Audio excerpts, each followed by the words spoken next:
Hello, how are you today? This is the channel for souls who love mythology, stories from the past, and sometimes even mysteries. And today, I'll take you into Greek mythology. But let me warn you, not every god is a handsome hero with muscles riding a white horse, haha. Some of them aren't much different from us. Tonight, we'll talk about someone no one wants to talk about. Irene, a name even the gods pretend they've never heard. And if you've never heard of him, don't worry. They did that on purpose. Because Irene is the forgotten son of Hisus, the crippled blacksmith god who was thrown out of Olympus like a defective tool. Hisus was born from fire, molten iron, and broken nails, not from sunsets or golden light. And Irene? He was the result of a night when Hisus couldn't control his hammer or his heart. More precisely, he couldn't control his lust for a mortal woman. No one foresaw Irene's arrival. No prophecy, no strange star, just a cry, drowned out by hammer strikes. He wasn't laid in a golden cradle. It was a basket of cold coal rags next to greasy cloths. While other gods had prime time on Mythology TV, Irene didn't even have a student ID photo. He grew up down below, where there was no light, no teacher, and barely anyone who cared. And now, this is where we begin his story. But wait, turn off the lights first. Seriously, tonight will be long. Turn on a fan, or play some fake rain if you like, and find the warmest spot in bed. Don't expect miracles, but don't be surprised if your heart skips a few beats in the middle of this story. If the storytelling style suits your taste, leave a like. And if you really enjoy it, go ahead and subscribe, no pressure. Leave a comment telling me where you're watching from and what time it is now. Now then, let's begin the story the gods didn't want you to hear. Irene, the abandoned child. Alright, so we've met Irene, our main character, the child hidden like a teenage diary secret of the gods. Now it's time to talk about his father, Hisus. And wow, what a mess this one is. Hisus is the god of forges, leads wars, and apparently also invented irresponsibility. His name sounds like someone mashed up Hercules and Hephaestus, then hit shuffle on the beta version of Mythology. He once loved immortal Kalista, the best blacksmith in Miami Bay. She even taught a few gods how to forge armor that doesn't explode when touched by fire. They met in the forge. Sparks flew not just from iron but from their eyes. One night, after a few glasses of black god wine, they, did what grown-ups do. Then Hisus vanished. No address, no contact. If there were Facebook or Twitter, he'd probably have blocked her. He returned to Olympus like he'd never loved anyone. Because responsibility is something gods tend to forget at home. Kalista was different. She couldn't forget. Especially after the morning sickness the next day hit her hard. While the gods held conferences in the clouds, she raised a child on burnt bread and the sound of hammering through the night. Irene grew up in the forge, not because he liked fire, but because his mother had no other choice. And Hisus? What did he do? He made a sword that could split a chariot, then posted it on the Olympus wall with the caption, "Work hard, burn harder." No one asked, "Hey, what about the kid down on Earth?" And that's exactly the problem. Irene had no throne, no prophecy, no magical mentor to teach him runes. He had soot. He had coughing fits from smoke. And a question that followed him through childhood. Mom, who am I? And Kalista, a woman who should have been immortalized in myth, could only sigh. You're the son of the god who's very good at disappearing, especially from responsibility. Irene had no magic, but he had memory, and memory sticks like the fat under armor. He remembered every time he was forgotten, every condescending look from scrap metal dealers. He remembered the mocking laughs whenever someone said, "Child of a god," without saying his name. He remembered what it felt like to belong nowhere, not quite mortal, not quite divine. And maybe that's what forged the Irene we see today. Not a savior, not a demigod, just a person, born among iron, forged by a silent father and a mother's tears. If you're waiting for a miracle, sorry. Irene had nothing but a rusty hammer. And one day he picked it up not to build but to break. And that's when this story began to change. But hey, if you think this is the part where Hisus shows up to claim his son, sorry, wrong mythos. He's busy, probably designing new armor for the next divine war. Started because someone used the wrong spoon at dinner. And Irene? He grew up in the shadow of a father who never asked, "Is he okay?" Kalista stayed the same, forging weapons for lords and willpower for her son. That boy had no divine glow, but every hammer strike whispered, "Stand on your own." No prophecy, no gifts from titans. No one taught him to wield lightning. Just hammers, metal dust, and a dream that someday he'd climb Olympus. Not to reunite with family, but to, well, you guess. Irene didn't know what he'd become. He only knew he didn't want to be like his father. No abandonment, no silence, no pretending not to hear the cries from below. And you know what? It was from that place, where a forgotten child learned to hate silence, that the real story began. Some children are born amid thunder and celestial trumpets. Irene was not one of them. He was born to the groans of red-hot iron and the stench of burnt ashes. No prophetic midwives, no stars streaking across the sky. Only Kalista, trembling on cold ground, her hands calloused from forging steel, now shaking from divine blood. Someone once said, "Heroes are born in pain." Yeah. They probably never saw a mortal woman gritting her teeth through childbirth behind a forge. No welcome from Olympus. No divine gift wrapped in fate. Just a newborn barely crying because ash got into his lungs before he could take his first breath. Kalista held him close, not in relief, but to make sure he was still alive. No one but her knew Irene was a god's child. And if you're wondering why she never told anyone, then you've clearly never been a single mother in a world that only respects power. Kalista didn't need congratulations. She needed coal that burned evenly, a steady hammer hand, and enough milk for a child who'd grow up asking questions no one would answer. As for Irene, he learned to lie still beneath the clang of iron. While other children heard lullabies, he heard the screams of fire from the furnace. While others heard fairy tales, he was told how to temper steel so it wouldn't snap in an eastern wind. Maybe you think that sounds sad, but ask Kalista, would she have chosen a different path? No, because from that very day, she knew one thing. Irene didn't need a miracle, he needed will. He didn't grow up dreaming of becoming a god. He grew up wanting to be someone who never bowed, not even to those cloaked in divine glow. And that's why this story doesn't begin with wonder. It begins with silence. The silence of a child who didn't know the world had already forgotten his birth. The silence of long nights where Kalista stayed awake, counting each weak breath her son took. The silence when she chose not to send him to any temple, not to lay him before any altar. You don't need them, you just need to grow strong. And if you're listening to this around midnight, curled up under a blanket with a fan blowing, then imagine this. A baby with no blanket, no fan, just a rag and his mother's breath wrapping him in courage. I don't know if you believe in myths, but I believe in Kalista. Because if you'd seen how she tied broken shoes with metal wire, you'd understand why Irene never asked, "Where's my father?" Because some mothers don't need anyone beside them to become an empire. And some children, just being born is miracle enough. You know, some children are raised by wolves and become legends. Irene was raised by doubt and whispers. From the moment he could walk, fingers pointed. Not because he was cute, but because he doesn't look like anyone here. Not like his mother, not like the neighbors, and definitely not like anyone the village felt comfortable standing next to. "Whose kid is that?" they whispered behind Kalista's back, but loud enough for Irene to hear. He didn't have an answer, and really no one wanted him to. While other kids learned to pray at altars, Irene learned to pretend he didn't hear the insults.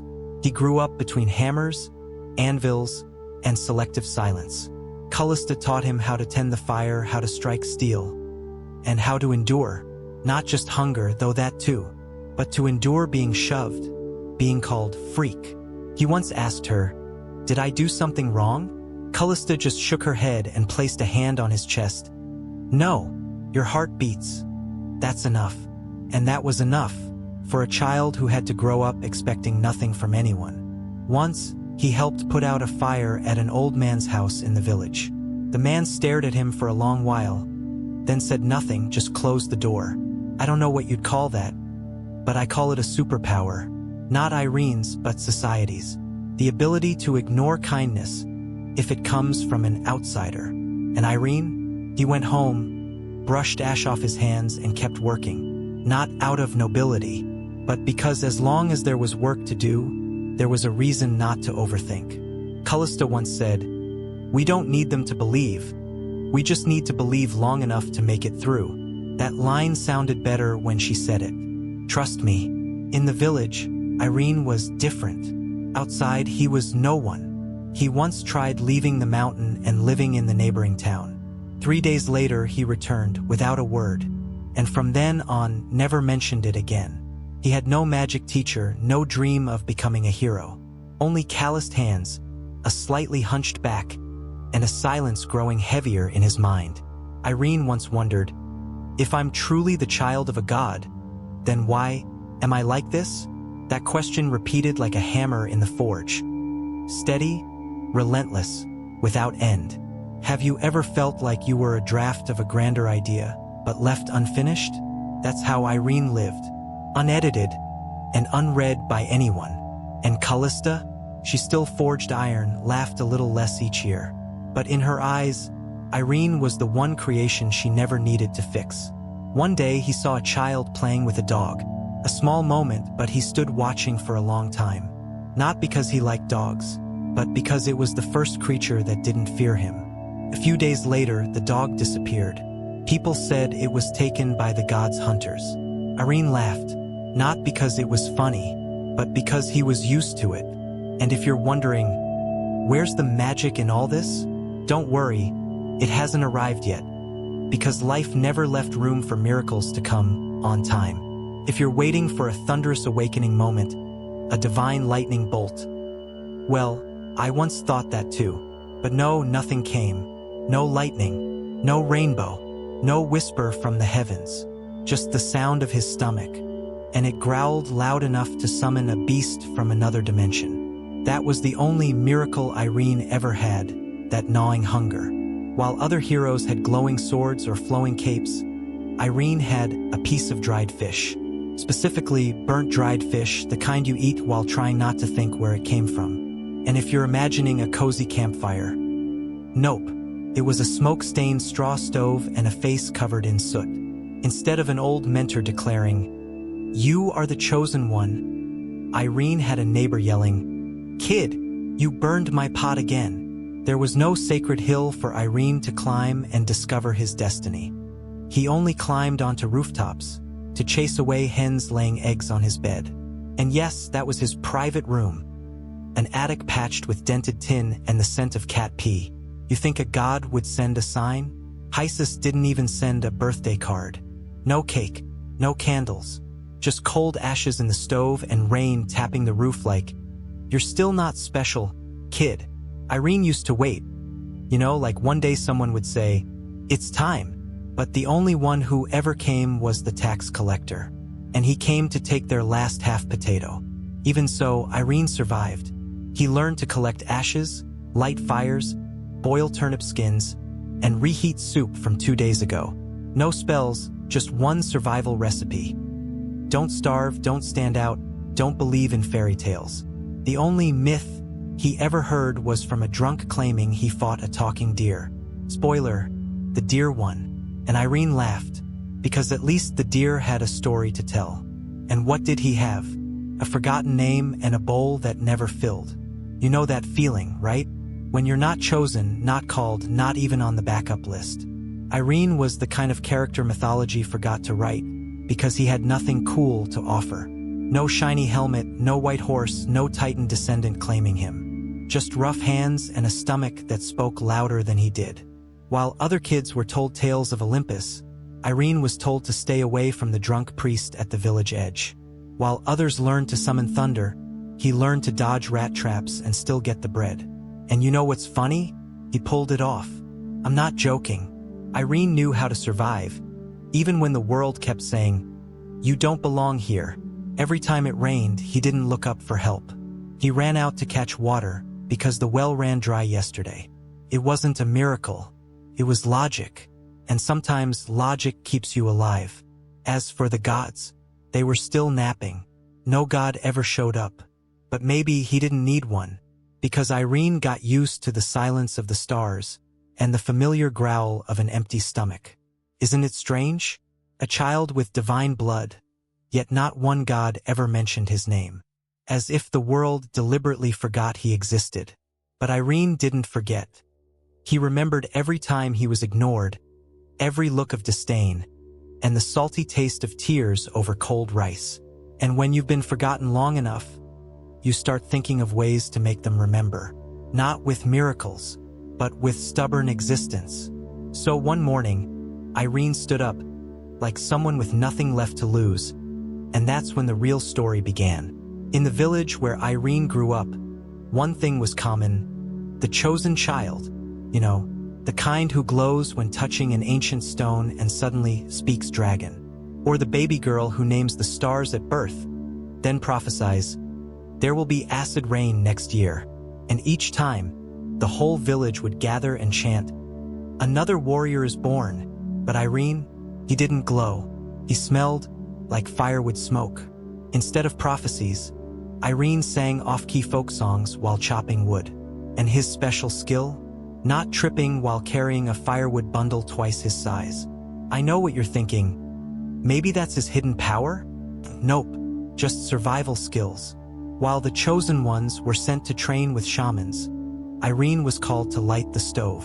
The one time he was invited to a ritual was to carry the statue, not to lead the ceremony. And when people looked at Irene, there was no belief in their eyes. Just a "wait, he's still here?" vibe. Some kids were chosen to usher in a new era. Some were promised to save mankind from eternal darkness. Irene, he was chosen to be the firewood that burned evenly through winter. A village elder once said, "His path is the silent path." Sounds deep, until you realize he meant that kid's not going to do anything significant. Every time Irene looked at the sky, he didn't see destiny, just smoke from the kitchen fire stinging his eyes. But you know what's worse? He started to believe it was true. "Maybe I was born just to clean up sheep poop," Irene once muttered while carrying a bucket in the freezing wind. No one ever told him he was special. No one ever expected anything from him. And in a world full of miracles, not having one is its own kind of curse. I know you're expecting a twist, but no, not just yet. Because sometimes tragedy doesn't come from what you lose, but from what you never had. We love stories about heroes starting from nothing. But Irene, he started from less than zero. Not because he was unworthy, but because no one ever gave him a chance. Every child had a destiny, a legend, a symbol, a prophecy. Irene had a rope for tying firewood and a wooden bucket with a hole. I'm not saying those things are useless. I'm just saying they don't exactly scream destiny. If life were a mythological game, Irene was playing in peasant without magic mode. But don't look away, because from those ashes the real story begins. This story starts on an afternoon that smelled of dried fish, rotting wood, and thin soup. Irene was 12, old enough to stay quiet, but not old enough to understand why he should. During an argument at the market, someone called Irene the bastard without a father. And Irene, in his honest tone, replied, "I do have a father.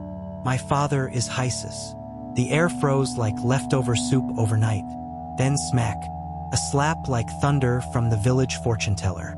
Not because Irene lied, but because he dared put a god's name on his common lips. "You dare defile the divine by claiming to be his child?" she roared. No one objected, because in that village, one thing mattered more than truth: order. And Irene, a boy with no naming ritual, no sacred guardian, had just violated that order. He was dragged out of the market like a cat that broke a pot. No one stood up for him. His mother watched from afar, basket in hand, expressionless, as if she'd expected it. That night, Irene asked her for the first time, "Who is my real father?" And she replied like speaking of a stranger, "A limping man who knew how to forge." No divine light, no destined love. Just a rainy night, a stranger, and a forbidden name. Irene didn't cry. He just stared at the kitchen fire and thought, if he's the god of fire, why isn't this flame warmer? That night, Irene dreamt of a man with iron hands forging a red-hot sword, but his face was always turned away. Irene ran to him, calling Father. But the dream faded like smoke. The next morning, his mother said, never speak that name here again. If the god wanted to claim you, he would have. From then on, Irene understood. Some people live their whole lives with a loss they're not allowed to name. And some gods can forge weapons, but can't forge a word of acknowledgement. While other teens dreamed of victories, Irene had only one dream, and no face in it. No sacred stone bore his name. No legend told his tale. The name Hisus was worshipped far and wide, but no one dared link it to Irene, because he wasn't the son of a god. He was the typo in the god story, a crossed-out name, a question mark lost in a hymn. But the strange thing is, he still dreamed of the forge, still heard hammers on iron, fire roaring in the dark. Maybe Irene was never claimed, but that didn't stop him from hearing a call from a place he wasn't allowed to belong. And like all great stories, the first tragedy is always a slap, followed by a lifetime of asking why. I know this part is heavy, but this is Irene, a boy beaten for daring to believe in his bloodline. If you're still here, thank you for walking this far with us. Irene's story is far from over, and it only gets stranger. Leave a comment if someone ever denied your identity, because Irene knows that pain better than anyone. And don't forget to subscribe. The next chapters won't hurt less, but they'll go deeper. The fire hasn't died. The dream hasn't stopped. And somewhere, a sword is still being forged in the mist. This isn't a tale of gods. It's the tale of a forgotten boy. And we, those listening in the quiet of night, are the ones meant to pass that dream along. All right, take a deep breath. We're about to follow Irene into the darker part of the story. Irene left the village on a morning no one remembered, whether it was foggy, because no one said goodbye. There was no farewell ceremony, no wreaths, no farewells, no divine trumpet echoing from the distant hills. Only a rock-hard piece of bread his mother shoved into his hand, and a silent look. Honestly, it made sense.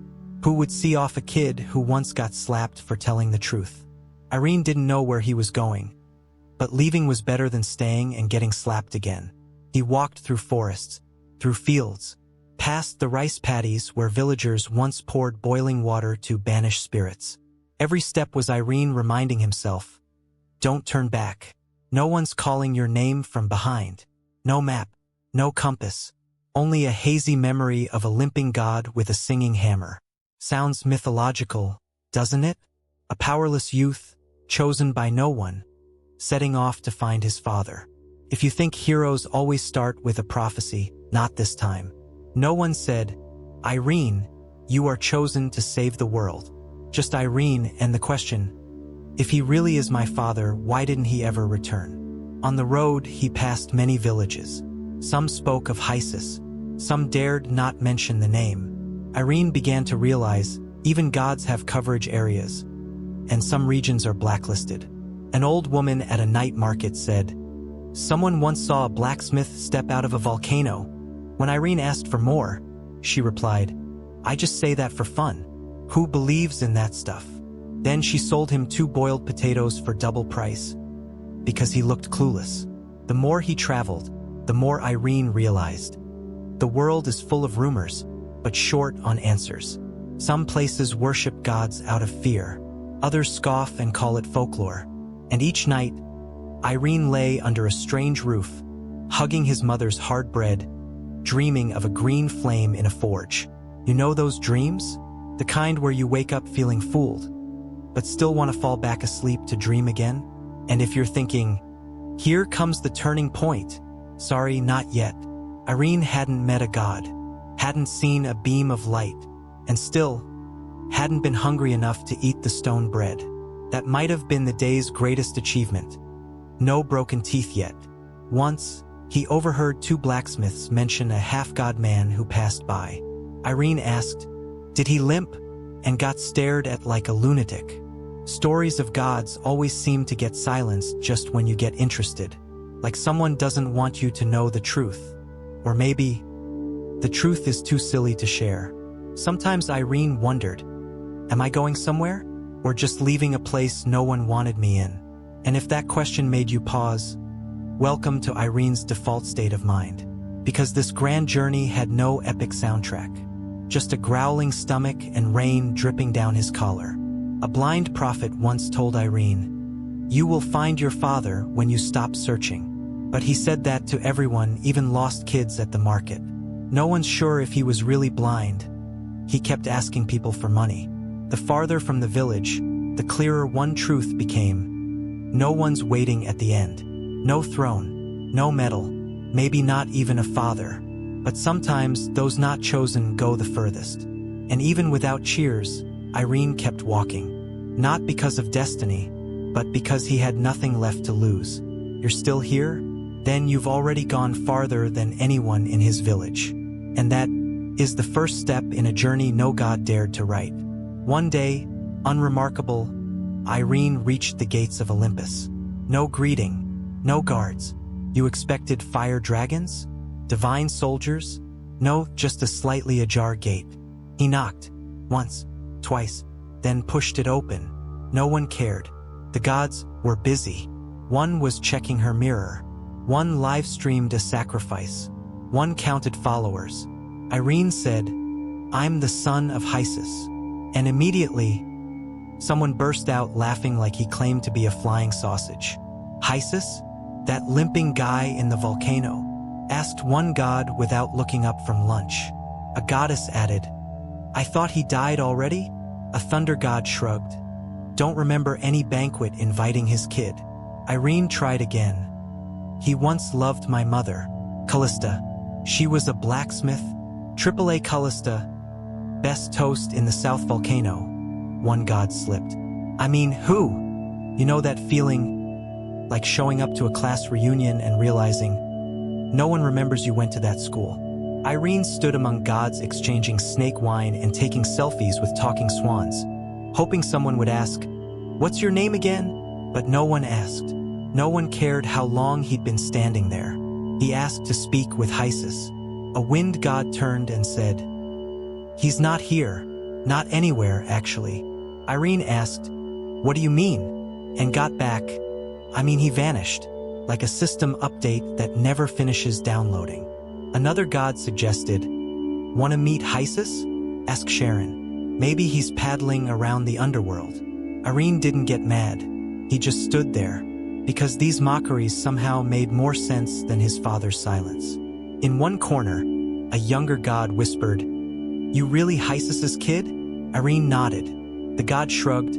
"I once thought I was Zeus's son. Then my mom said, she drank the wrong offering." "Good luck," he patted Irene. "At least you're still searching." Irene thanked him, then walked on through halls of divine light, where only names on the list mattered. There was no list with his name, no statue that looked like him, but there was a broken statue, leg missing, tucked in a dim corner. Irene stood before it longer than usual. He didn't know why. Maybe because its right leg also bent slightly.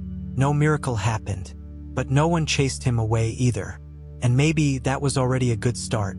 That night, Irene slept under the temple gate, beside two divine cats arguing in old Sanskrit. When you're the son of a god no one remembers, sleeping on the porch somehow fits the theme. He dreamed of the forge again. But this time he wasn't just watching, he was holding the hammer. And in that dream no one asked who he was, because he was making something they couldn't. The next morning, Irene woke up and knew he had to keep going. Not to be remembered, but so he wouldn't forget. He left the temple at dawn, while the sun god was still busy checking his own brightness. On the road, an owl flew by, didn't say anything, just gave him a look. The kind that says, "Oh, you're still alive?" Irene chuckled. First time in days. Not because he was happy, but because he knew he was in the wrong place. There's a kind of silence, not being forgotten, but no longer needing to be remembered. And in that moment, Irene felt closer to the gods than ever before. Not because he was a god's son, but because, like them, he had no idea who he really was, but kept walking anyway. A kid no one ever asked the name of, now walking a mythic path without an invitation. From now on, if anyone asked, "Who are you?" he'd say, "I'm the one who doesn't need to be remembered, just allowed to walk." And if no one believed him, that's fine. Because if gods really exist, they'd be witnesses to this journey. And if they don't, Irene shrugged. At least, he still went farther than all those who waited to be called. After many months, Irene finally stood before the gate made of white bone and black bronze, where Hisus was said to dwell. He didn't knock because the gate was already open. That was strange. Even stranger, no guards at all. Irene stepped in, expecting war horses, the clang of forges, and sacred firelight. But the first thing he heard was a groan from the god trying to crack his back using a stone bench. "Who's there?"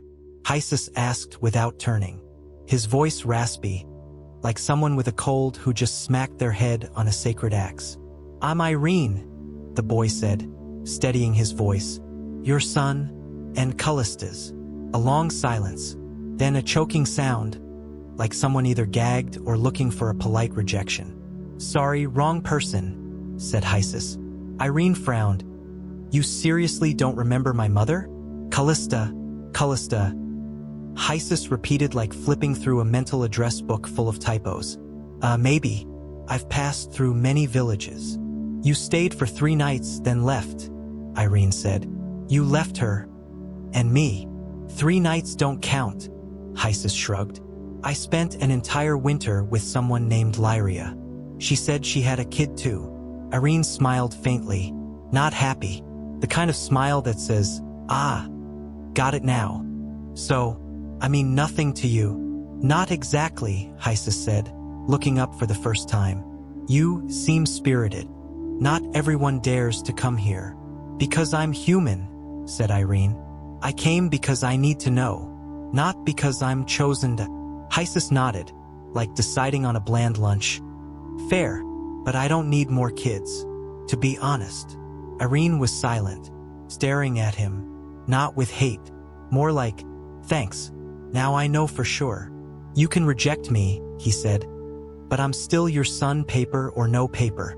Hisus snorted. "Paper what?" "It's okay," Irene shrugged. "I'll leave. No demands? Don't want a weapon, divine power, or at least a good luck blessing?" "No," Irene said. "I just wanted the truth, and I got it." He turned his back. His legs still trembled, but his steps were steady. Behind him, Hisus sighed, maybe because of his back pain, or maybe because of a son he would never understand. The door closed behind Irene, slowly, heavily, but it wasn't locked. A person unacknowledged, unembraced, unnamed, still walked away as if he chose the ending himself. On the cold stone steps, Irene sat for a while, didn't cry, didn't scream, just breathed. The sky above had no rain, no sun, just gray, like the black stone once used to forge divine swords. "So that's my father," Irene whispered. "Fair enough. No one saw him off. No one called him back." But for the first time, Irene didn't feel empty. There was something in the rejection that made him realize he didn't need acceptance to exist. Every step after that felt lighter, as if he had just dropped a name. No longer son of Hisus, just Irene, a name he kept, lived, and called himself. Because in the divine realm, sometimes the only thing you truly have is yourself. And sometimes that's enough. If you ever hoped for an ideal father, well, sorry. But if you've ever been rejected, then it might be the beginning of something much stronger. That night, Irene slept in the forest. No fire, no cloak, just a few leaves too small to be called cover. He dreamed of Hisus, but this time the god was playing dice with a 2-headed goat. He woke up to a roar. A wandering demigod, named Karnos, emerged from the forest's edge, drunk and furious because a mortal took a divine sleeping spot. "Oh great," Irene sighed. "I just wanted one peaceful night. But no, the universe thinks this is hilarious." Carnos didn't respond. He charged forward like an actor in a low-budget play with way too much CGI funding. Irene dodged the first blow, not out of skill but because he slipped. What happened next was instinct, or desperation, or both. Irene punched, one hit, straight to Carnos's chest, and heard a crack. Maybe ribs? Horn? Ego? Carnos flew 3 meters, slammed into a tree, and passed out with a grunt that sounded like getting kicked out of a video game. The forest went silent. Irene looked at his hand. No spark, no aura, just a hand. What the heck just happened? He whispered. No one answered, of course, except the owl on a branch staring like, "That's a first, bro."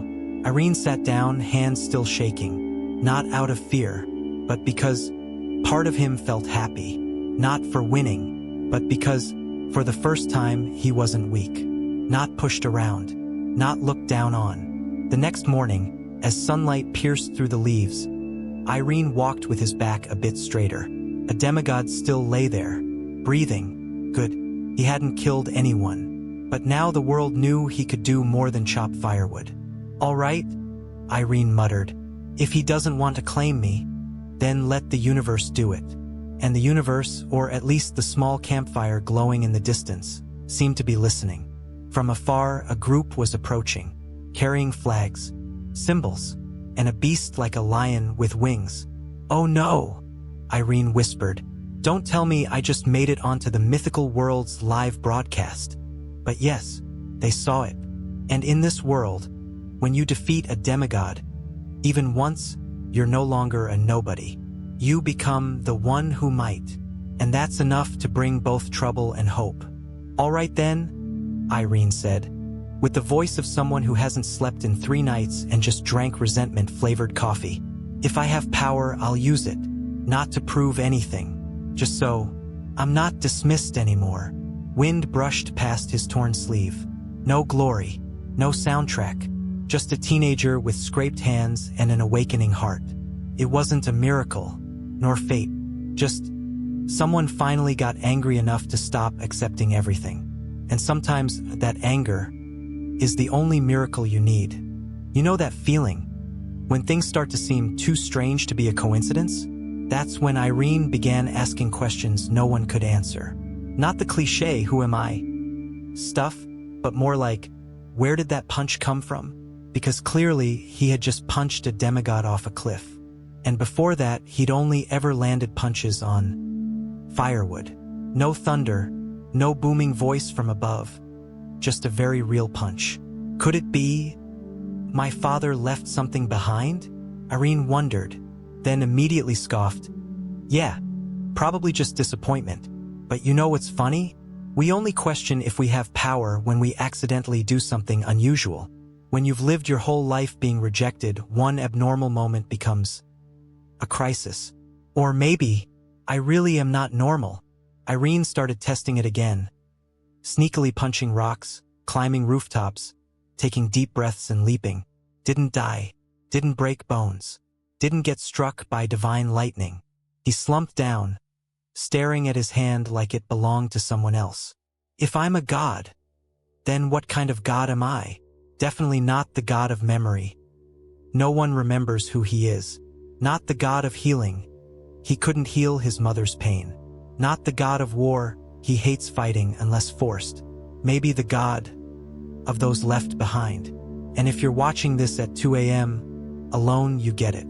The world doesn't need you to have a title. It just needs you not to collapse. Irene didn't know if he had divine power, but he knew he wasn't going back to being that nameless wood-chopping boy. Instead, he walked on like every step was an experiment. Can I hear the voice of the wind? No, but he still closed his eyes to try. Can I summon lightning? No, but he still raised his hand to the sky because why not? You've done it too.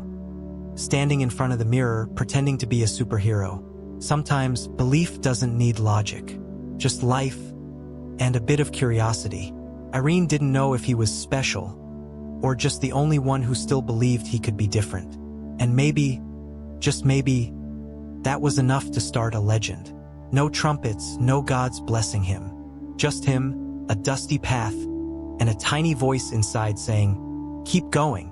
And what about you? Have you ever felt like something is burning inside you? Maybe you're not the child of any god, but who said you can't dream? And if you're still watching this, thank you. Because you and I, we're probably both still searching for something. Don't forget to leave a comment and tell me, do you think Irene really has power? Or was it just a lucky punch? And a heart that dared to believe in something no one ever taught? Some people save an entire village from monsters and get forgotten before dawn. Irene was that kind. No honors, no statues, no names in history books. But that night, when a creature crawled out of the forest, slimy, gray, and whispering the names of the dead, Irene didn't wait for anyone to declare him the chosen one. He just grabbed a hoe and charged in. No glowing sword, no golden armor, just the same hoe he once used to chop wood. And somehow it was enough. The villagers looked at him like they were seeing him for the first time. An old lady screamed, "He's the son of a god. He's Icarus." "No, ma'am, wrong god, but thanks for noticing." Someone else asked, "What's his name again?" "Isrin, Indra, Irene, that's your name. But don't worry, you only just remembered it yourself." What followed was the strangest week. Irene healed people with boiling water and forest leaves, patched burnt houses, and chased snakes from wells. No one declared him a saint. No shrine was built. But oddly, the villagers began greeting him. A child slipped him a roasted potato. An old man called him "my boy" for the first time. Not because they thought he was a god, but because he was there when they needed someone. And I think maybe that's the simplest definition of a hero. Not a crown or a halo, just being there at the right time. But one day, a poet passed through the village. Skinny hands, curly hair, and a loud mouth. He wrote down every strange tale except Irene's. "Not mythic enough," he said. "No royal blood, no tragic deaths. So, saving people isn't dramatic enough? Being kind isn't cool enough? History is cruel to those who survive." Irene watched the poet leave. Not angry, not sad. He knew he didn't need anyone to write his story. Because that night, around the village fire, a few whispered about him. No rhymes, no epic songs. Just, he helped Granny Hela, did you know? He pulled little Lyra from the snake hole. And to Irene, those whispers were worth more than any epic. Myths don't have to be carved in stone. Sometimes they're written with muddy hands. If you've ever done something good without being noticed, you and Irene share something. Leave a comment and let me know. Have you ever helped someone anonymously?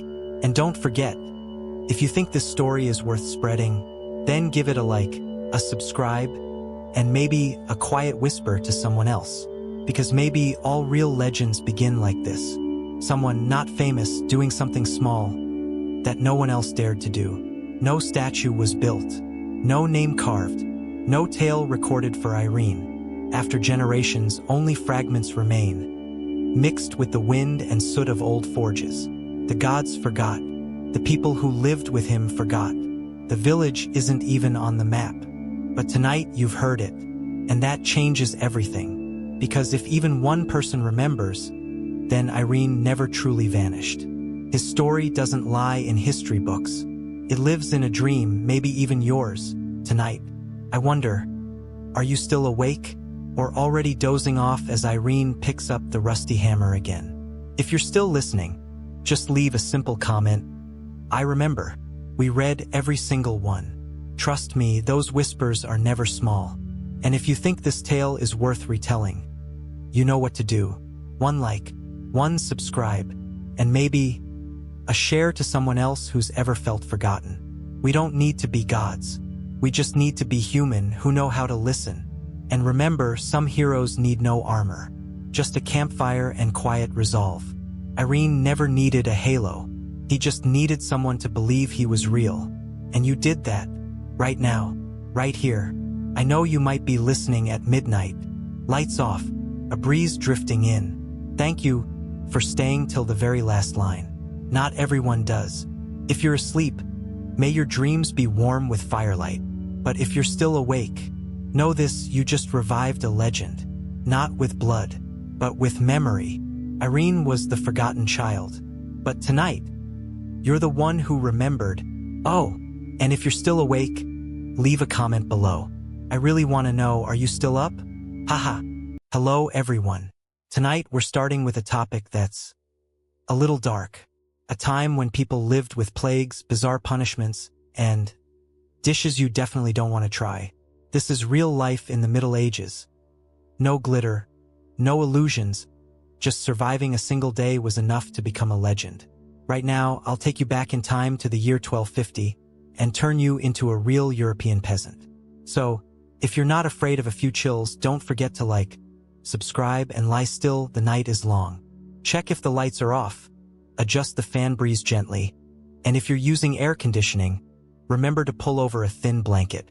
Now close your eyes, take a deep breath, and let yourself drift back to a year when most people didn't live past 35.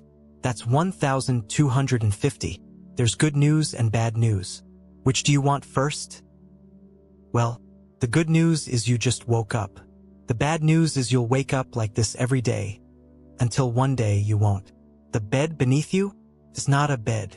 It's a pile of straw, bugs, and hope that rotted away last winter. No night lamp, no essential oils, just the scent of feet, goat droppings, and something you hope isn't human. Here, darkness isn't gentle. It's thick, heavy, and always comes with coughing, teeth grinding, and howling wind like God's own sigh. Planning to stretch? Careful, the rats might see that as a declaration of war. Your spine groans like a collapsing kitchen door, but no one hears, because everyone hurts just like you. That's not sunrise outside. It's the church bell acting as your alarm, and it never apologizes. A new day begins. No coffee, no morning kiss, just cold, itches, and despair. This is where we begin. Not with glory, but with truth. You might not survive a single day. Welcome to what they call a bed. Basically just a pile of straw infested with lice. Maybe you dreamed of a mattress last night, but this morning your neck aches like something heavy sat on it. There's no pillow. That lump under your head is a rolled-up sack, and it reeks enough to wake you instantly. Every time you turn, the straw crackles like someone plucking a small animal beneath your back. The most familiar smell each morning isn't bread. It's feet. Yours or someone sleeping beside you. You wake up to snores mixed with a cow's heavy breathing, because your bedroom is shared with family and livestock. If you smell something burning, don't hope for coffee. It's probably chicken poop steaming on the damp floor. You try to rub your eyes awake, but your hands are frozen stiff and still covered in last night's dry dirt. There's a red bite on your neck, maybe a bedbug, maybe a spider, maybe something you'd rather not know. Light peeks through the cracks in the wooden wall, just enough to show you're still wearing last winter's unwashed clothes. Wind sneaks through the gaps, brushing your legs like a whisper. Still alive? But should you be? A rat scurries across your face. No permission, no knocking, and you just sigh and lie still. Someone next to you coughs violently, but you're too tired to check if they're still breathing. You sit up, back aching like you were dragged across rocks, knees screaming from the bone-deep cold. You look around, your father's already awake, yelling at someone, usually your mother or God. Your little brother's scratching lice. He's not ashamed. No one is anymore. You don't look for slippers. Not because you're lazy, you just don't have any. Your first step on the floor is a nerve test. The ground's as cold as stone, and something squishy slides underfoot. The only warmth you feel is from the cow's breath beside you, and you quietly thank it for not kicking your head last night. You yawn, and the first sensation is a metallic taste in your mouth. A clear sign of some illness yet to be named.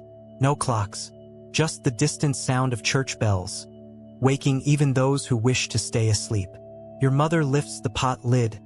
There's nothing inside, but she does it every morning like a hopeless ritual.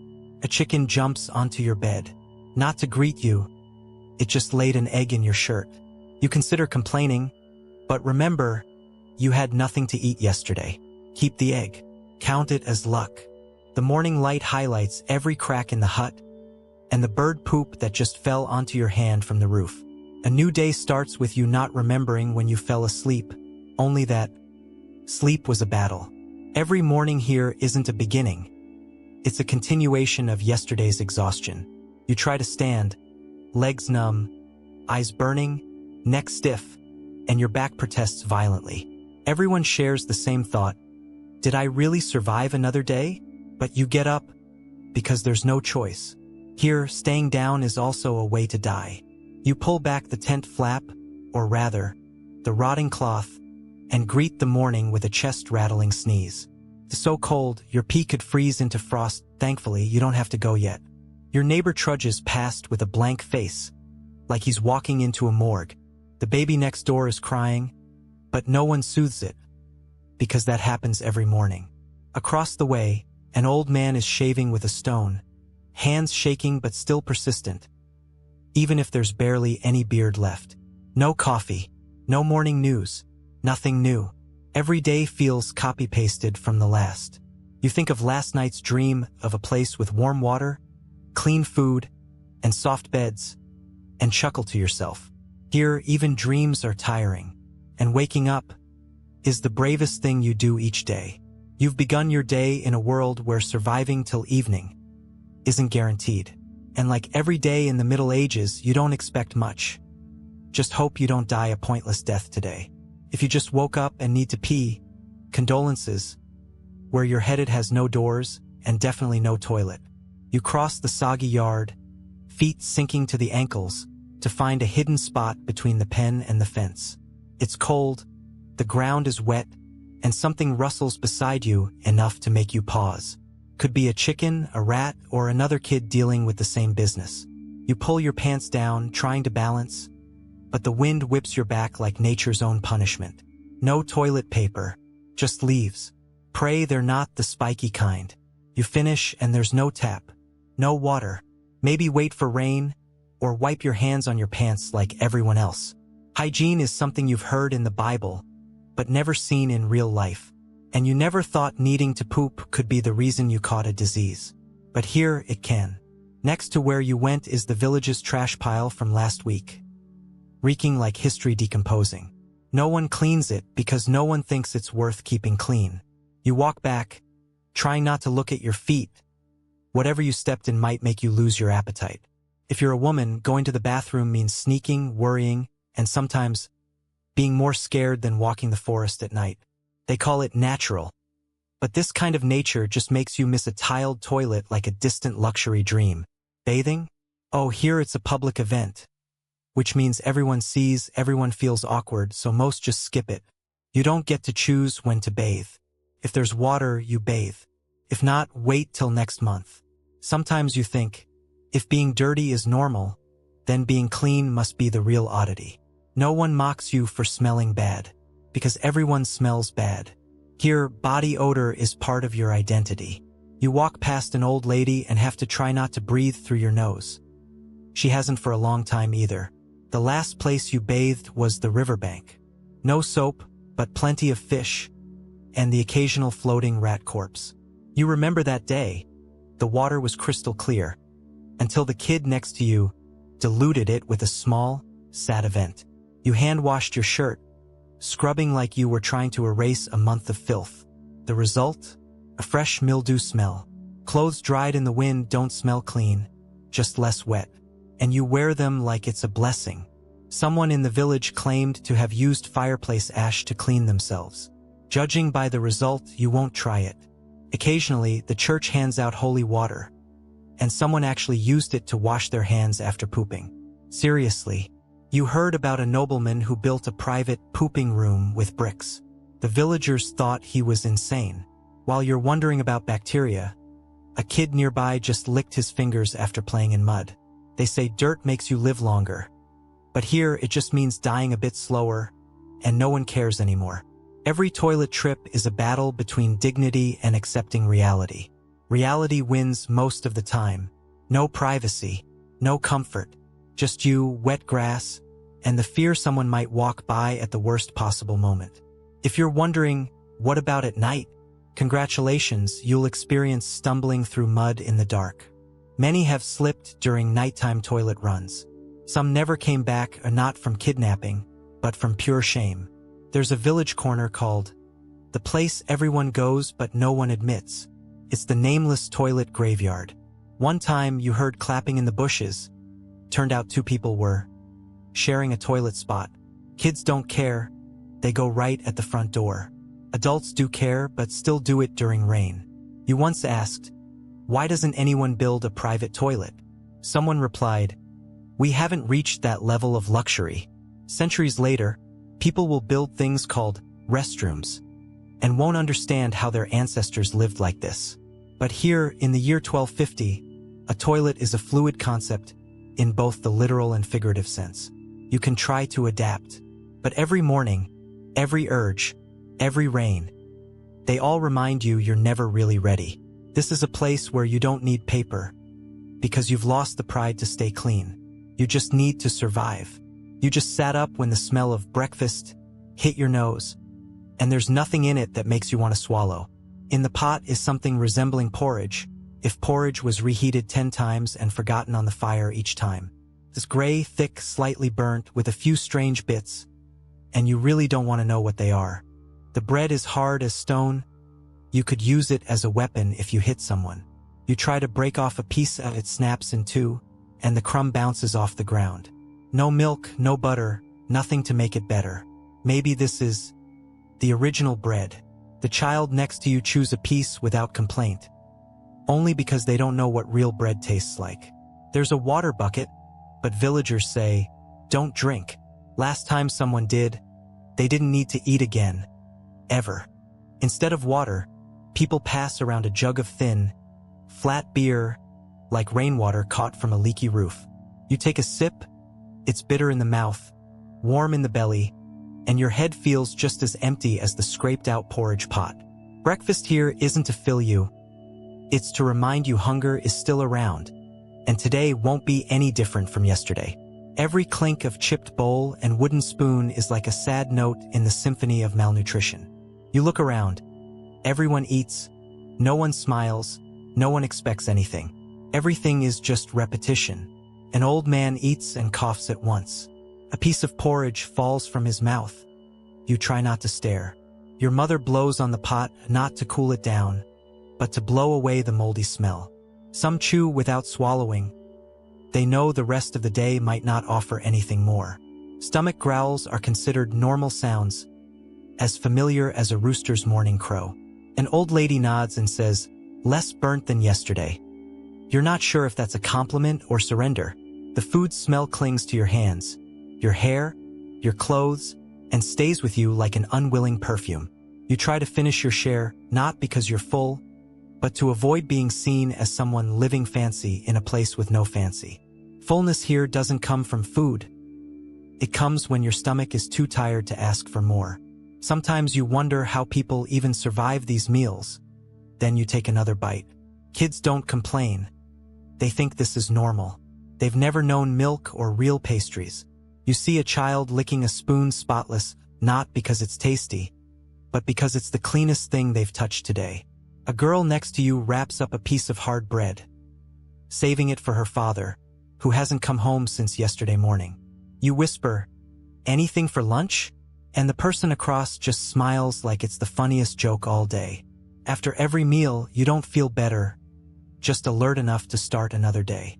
Someone once said, we eat to live, but here it feels like you eat just to prolong the exhaustion.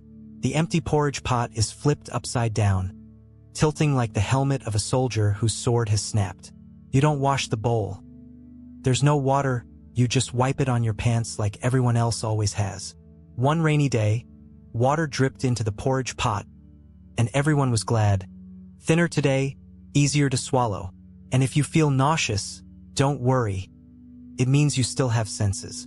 One time you spat out a mouthful of porridge, and your mother just said, don't waste it. Push it down. We'll cook it again tomorrow. No one throws food away. That's a worse crime than stealing. Theft might get you beaten. Waste gets you hated. You glance into the pot's bottom. The leftover is a blackened crust. Still someone's saving it. A child sucking their fingers. eyes locked on your bowl like you're holding the entire world. You hand it over not out of pity, but because you can't take another bite. The child smiles, and you know for sure they'll grow up with a stomach trained to be empty. Breakfast ends like every day, with a growling stomach and the hope that lunch might be even slightly different. And you stand up, thanking your empty belly. At least it doesn't ask for too much in the Middle Ages. Think wearing old clothes is a vintage experience? Try living here, where torn clothes aren't a style, they're standard. One outfit, literally.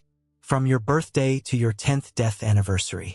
The fabric is so thin you can see light through it, even when it's not daytime. Every time you sit, you hear a crack.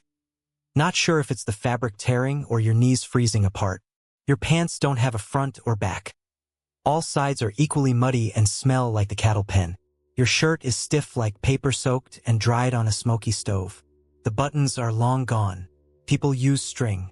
And when that breaks, well, let the wind in for ventilation. Shoes? If you're lucky, you have a pair with soles thinner than your faith in the gods. If not, you go barefoot, every step a negotiation with thorns, stones, and livestock dung. By now you realize human feet were not designed for the medieval world. Your head itches. Not from dandruff, from lice. The only living thing here thriving more than you. You scratch until you bleed. They still crawl, still lay eggs, still live better than you do. Everyone has lice. Everyone knows. And no one cares anymore. They've got bigger problems. Some shave their heads. Some use fireplace ash. Some pray to gods. But lice don't listen to anyone. You rub your collar and see a dark streak. Not mold, but dried skin from yesterday's scratching. Body odor? Fascinating. Everyone smells different, yet all have one thing in common. None smell good. The thickest coat you have is actually the layer of dried sweat stuck to your shirt all winter.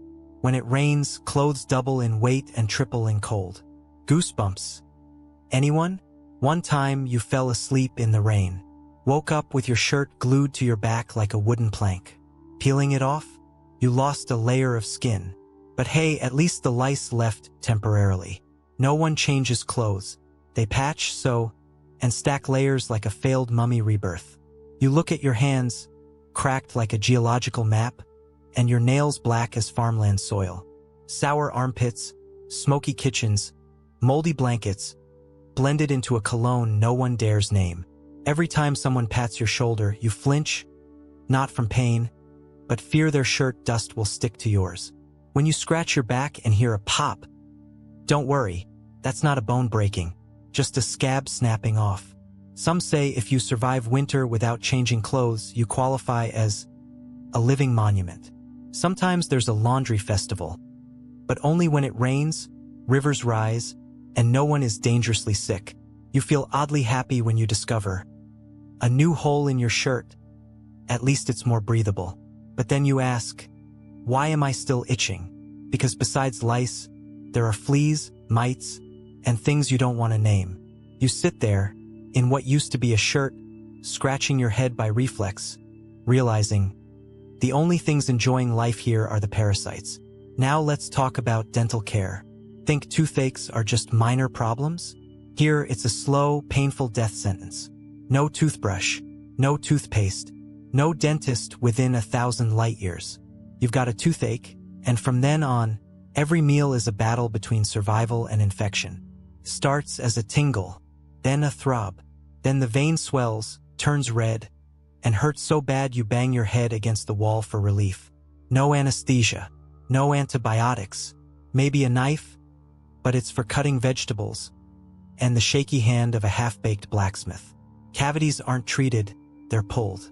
No numbing, no disinfecting, just a rope and a scream no one cares to acknowledge. Dentistry here is a death match. You win if you survive the first yank. You lose if the wound gets infected and spreads through your blood, ushering you into a gradual exit. You could meet your ancestors because of one molar. Seriously. And if you survive, the socket gets infected and leaves a permanent crater as a lifelong reminder. People don't smile much, their mouths full of black holes, broken gums, and breath like spoiled corpses. You don't speak loudly, for fear your loose tooth might drop mid-sentence.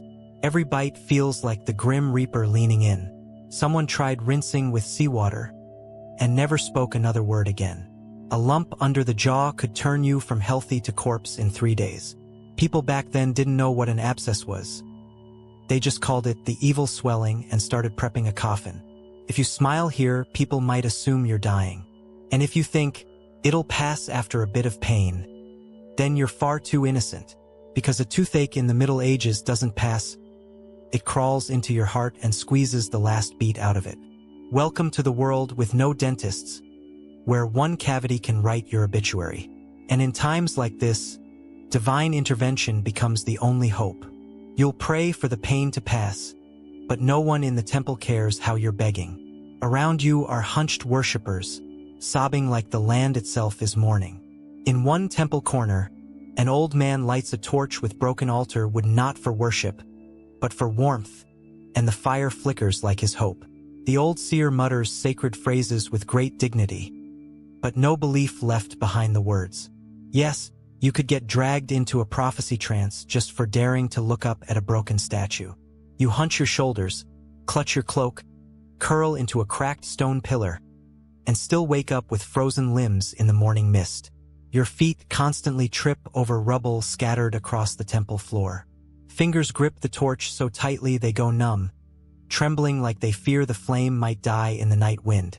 No one remembers what sacred night means anymore. People just glance at you and mutter, another one begging for the gods to care. Now let's move to the moment the first silhouettes of the Dorian tribe appear on the hilltop, where the sun has just sunk behind a curtain of smoke. Sounds heroic, right? At least your house wasn't burned down? Wrong. By then, the fields looked like a sea of fire, just waiting for a spark to erupt into screams. No city stood whole, no village kept its roofs, and the concept of peace had gone extinct. You curl up in a rocky crevice, yet still can't escape the sound of hooves trampling your ancestors' graves. The Dorian soldier's breath reeks of grief and ash, blowing straight into the faces of the last fleeing souls. Wild beasts fled down the mountains, panicked by the flames and screams, from both raiders and refugees. Suppose you did escape, while screams thundered in your ears and the shadow of a raised spear loomed above. Firelight revealed the greed in the invader's eyes, and the glint of an axe sinking into someone's front door. Sounds like a war specialty, doesn't it? That's why, whether hiding in forests or beneath temple ruins, nowhere is safe from Dorian hooves in this era. One wrong step on the ash field, and you tumble into stone, wondering why you ever dreamed of tomorrow. Next time you admire a crimson sunset, remember, that's just the burning village reflecting off the sky. The elders said Dorian fire only stops when there's nothing left to burn. Sadly, they were right. You may have just stepped on a half-melted breastplate, with the stench of final battles rushing into your nose. One way or another, your heart won't thank you. Tonight, it'll throb in startled, uneven beats. A hoofbeat, a torch flare, or the chill when you realize the enemy just spotted you. You need an escape, but the wasteland offers only scorched weeds and blood-soaked mud. Tragic, isn't it? Living in a time when Mother Earth is reduced to a graveyard for shattered dreams of conquest. We started by staring at the barren grasslands, then chose to run instead of fighting a hopeless fight. Whether holding an axe or a broken spear, all you see is the enemy's shadow rising in the firelight. People fought not out of hatred but out of fear, afraid that not killing would mean being killed. In those days, every scream was a rushed goodbye, every night a gamble to see who would still be breathing by dawn. See someone fall by the roadside? Tomorrow night, that might be you. Clearly, the Dorian spears tonight won't leave anyone behind. The solution: run, hide, or pray the fire spreads fast enough that the enemy doesn't find you. Gulping down murky water mid-chaos is better than dying of thirst when the flames surround you. Some even believed bitter tree roots were better than falling into enemy hands. And yes, it was the enemy who burned the village, stole the grain, razed the temples, and pitched tents atop the graves. Imagine crawling into a rocky nook, listening to your house burn, too scared to even breathe. A full package night of smoke, blood, and tears. Feeling hopeless, trembling? Maybe because you just saw an enemy's shadow, spear gleaming in the firelight. Survival tactic? Silence, shivers, breath held, and hope the gods, if they still exist, look the other way. And if that doesn't work, brace yourself for being dragged from the brush like a beast from its cave. Now, if you hear a child crying in the distance, pray it's not your own. Now let's talk medieval jobs. Not a farmer? You'll still be swimming in animal guts, rawhide, and stench every morning. Forge, dye vat, tannery, each one just a step away from grilling yourself alive. Every deep breath adds a fresh coat of greasy smoke to your lungs. If you're a tanner, sorry, your smell alone could suffocate rats at the door. They say every trade is noble, but how noble can it be when the whole village avoids you due to weeks-old corpse stench? Think butchers have it easy? Wait till a pig's innards explode in your face. Some jobs end with a wash in ash, lemon, and despair. Meet a potter? He's halfway through burning his hand after opening the kiln in a wind gust. Meet a blacksmith? Hair scorched, skin peeling, fingers blistered, and it's only Monday morning. Any clean trades? Maybe, but probably only in someone's dreams. They said, labor is glorious. Here, glorious means you still have all your fingers. Kids learning trades get taught their first skill. Smell danger before something explodes. You could weave nets unless a fish takes a bite and leaves you with half a hand. Gate guard? 3 kicks a day, 5 insults a night. Night torchbearer? Good luck with the wind blasts, fire sputters, and burning hair. Who said glass blowing is artistic? Stand near a 1,000-degree furnace and see how long art lasts. The ox cart pullers smirk. At least they don't crawl inside pig carcasses. Textile stampers? Each press mashes a finger, and the dye stains for a week. Charcoal burner? Welcome to clothes that will never be clean again. Any clean jobs? Sure, if clean means coated only in the scent of death. Crematorium workers don't speak much, mostly because their lungs gave up long ago. Think craftsmanship is poetic? Here, every creation costs blood, burns, and chronic coughing. Even bakers aren't safe, mixing flour with pond water and hands that haven't been washed in weeks. One slip while carving meat, one overheated brick kiln, and you become a workplace accident. Trumpeter in a ceremony?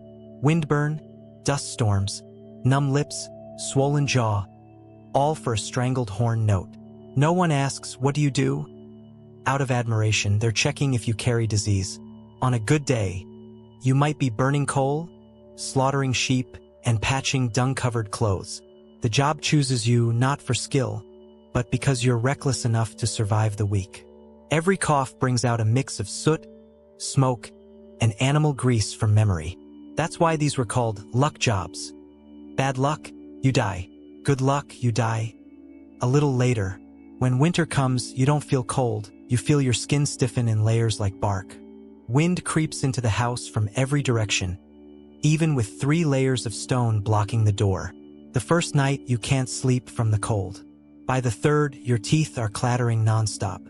No fireplace, just white breath and kids groaning from frozen toes. Winter here doesn't come with pretty snow, only frozen mud and purple, swollen feet. Every morning starts by checking if you can still move or if you froze solid halfway through the night. Leaving the house isn't a concept. One more step and your knees go numb. When the water in the jar ices over, you start drinking the warmest thing left. Last season's flat beer. Kids huddle in the kitchen corner. Adults fake being full to save a spoon of porridge for the evening. You used to think cold was the problem? No, the problem is it lasts so long you forget what warmth feels like. Some homes use smoke to push the cold out, but it stings your eyes, chokes your throat, and haunts your sleep. Every gust of wind makes the walls shake like they're about to collapse. Cold doesn't kill you quickly. It wears you down until you can't even sit up. At night, the groaning isn't from stray dogs. It's from neighbors wasting away from hunger and cold. You bundle everything on top of yourself and still shiver like a leaf, because your shirt is damp, straw is moldy, and blanket is torn. If you think winter's torture, stay long enough for summer. As the sun rises higher, your home becomes a suffocating oven. No fans, no breeze, only flies buzzing around fermented urine. You can't breathe. The air is thick like wax, heavy with odors that make your head spin. Who sleeps in summer? Only those used to their heart pounding from dehydration. Every bead of sweat is a warning that someone might collapse in the yard today. Kids no longer run. They just lie down, staring at the ceiling cracked by heat. Adults reek right after lunch, and no one's surprised if someone faints on the porch. You open the door for air, but only the scent of dead rats and human waste wafts in. Flies land on your hands, in your eyes, and straight into the water pot you haven't even boiled. Every wave of the hand swats away dust and drags a few more bugs toward you. Summer isn't just hot. It's a never-ending suffocation that feels like living inside a tomb. When night falls, the heat doesn't drop. It just changes flavor. From burning to putrid. No one wants to sleep. No one dares stay awake. Every inch of floor oozes weird smells from the soil. And then you realize, every season can send you to meet your ancestors, just in different flavors of suffering. Home isn't a place of safety. It's where you count the hours, waiting for a death that won't be peaceful. No one sings in summer, no one laughs in winter. Only groans in the kitchen and broken snores on the floor. Touch the wall. In winter it stings like steel, in summer it sweats like grease. Try sneaking outside. Flies follow, dogs bark, and neighbors look at you like you've lost it. You can't breathe, can't sleep, can't eat, but you still get up before sunrise. Summer dust hangs like fog, sticks to your throat, and makes you cough through every meal. If someone dies at home, no one knows if it was the sickness or the weather. Cold makes your bones ache. Heat thickens your blood. Both dull your brain. You count rainy days like miracles. But when it rains, the roof leaks, clothes mold, and your feet rot. And then you realize, surviving all 4 seasons isn't normal. It's a personal achievement. When you think you're alone, remember hundreds of tiny creatures live with you, right on your skin. They don't knock, don't ask, and never leave. Every time you scratch your head, you're interrupting their banquet. You bathe, they don't care. The water isn't strong enough to wash off a 3-generation colony. You change your shirt, but they're still there. You didn't change your skin after all. Your bed is your fortress and their castle. You don't see them, but your skin does. Every bite leaves a mark. You knew the word lice before your ABCs. No microscope needed, you feel them through midnight itching. That cool feeling on your back at night? It's the damp floor and a bug crawling past. Every scratch doesn't just repel the enemy. It confirms you're still alive. Planning to catch each one? Schedule 3 weeks with no sleep. Everyone shares their body, some know it, others pretend they don't. No one admits they have lice, but one look at their old headscarf tells enough. Love is temporary, but bugs are forever. You grit your teeth not out of bravery, but because you're too tired to scream. One itchy bite becomes a 3rd ulcer after just one restless sleep.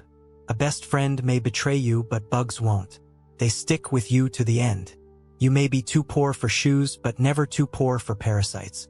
Sit to rest, and a bug crawls up your arm like it's greeting you. Smell something strange? That's a cocktail of sweat, blood, and poop from nameless tenants. In the heat, they crawl faster. In the cold, they cling harder. You can shave your head, but don't be surprised when they return stronger in a few days. Bugs don't care if you're good or bad. If you've got blood, you're enough. You're never alone, especially when you wake at midnight scratching both armpits. Living with them isn't a choice. It's a survival rule. No one can get rid of them all, you just negotiate for fewer bites. No need for pets. The bugs have already filled the companionship role. If someone says they don't get bitten, there are only 2 options. They're lying or they've gone numb. And no matter how much you hate them, you have to admit, bugs know how to keep you from feeling alone. Mornings don't start anything, they just drag on what hasn't ended. You open your eyes not because you want to live, but because you haven't stopped yet. No one asks if you're okay. Everyone's too busy trying not to collapse. You work because stopping means nothing will be in your bowl tonight. You don't think ahead. Tomorrow is more blurred than a dream cut short. Hunger isn't as painful as pretending it doesn't exist. Someone beside you falls, you don't help, you step back to avoid being dragged down. Every step makes your legs protest, but you walk anyway, there's no other choice. Groans go unheard, they've become background noise. You don't need bravery, you just need to keep moving. Some days you don't remember what you ate, if you ate at all. You don't believe in happy endings. Just hope it won't be too cruel. Fear no longer has a shape, just the cold grip at your neck when you think of the future. Every time you look up, your neck aches, your eyes sting, and all you see is a sky full of dust. The elderly breathe slower, not from peace, but because their lungs are too weak to gasp. Children don't laugh loudly, not because they're well-behaved, but because they've never really known joy. You stop counting days, nothing's worth marking anymore. Someone still tells jokes, not to laugh, but to prove they can still speak. You work not to gain, but because stopping means losing everything. No one cries when someone dies. They just look at each other and wait their turn. You sit in silence at night, not to meditate, but because your legs can't stand anymore. The exhaustion doesn't come from labor, but from living hour to hour with no purpose. You don't say "stay strong" to anyone. Those words have lost all meaning here. When someone collapses, you just watch and wonder, why not me yet? No one has time to dream. Beautiful dreams cost more than warm blankets. You never sleep enough, not from being busy, but because even exhaustion can't bring rest. They call you resilient, but that's just another way of saying used to pain. You don't share what you've seen, because no one needs another tragedy. Your hands are calloused, not from work, but from going too long without being held. You try to stand tall, even though your back is curved from too many times bowing down. No one reminds you to live well. Everyone's too busy trying to survive. You don't cry at the sight of blood. Your tears dried up after too many losses. Every time you smile, it's forced, but you still do it, because no one can handle another hopeless face. You look at your hand and wonder if it's shaking from cold or fear. Dreams of a good day no longer come. You just hope today isn't worse than yesterday. No one talks about hope anymore. It was buried with those who once dared to dream. You don't hate anyone. Don't blame anything. Feelings are just another burden you can't afford. When night falls, you don't wish for light. You just hope no one sees you collapse.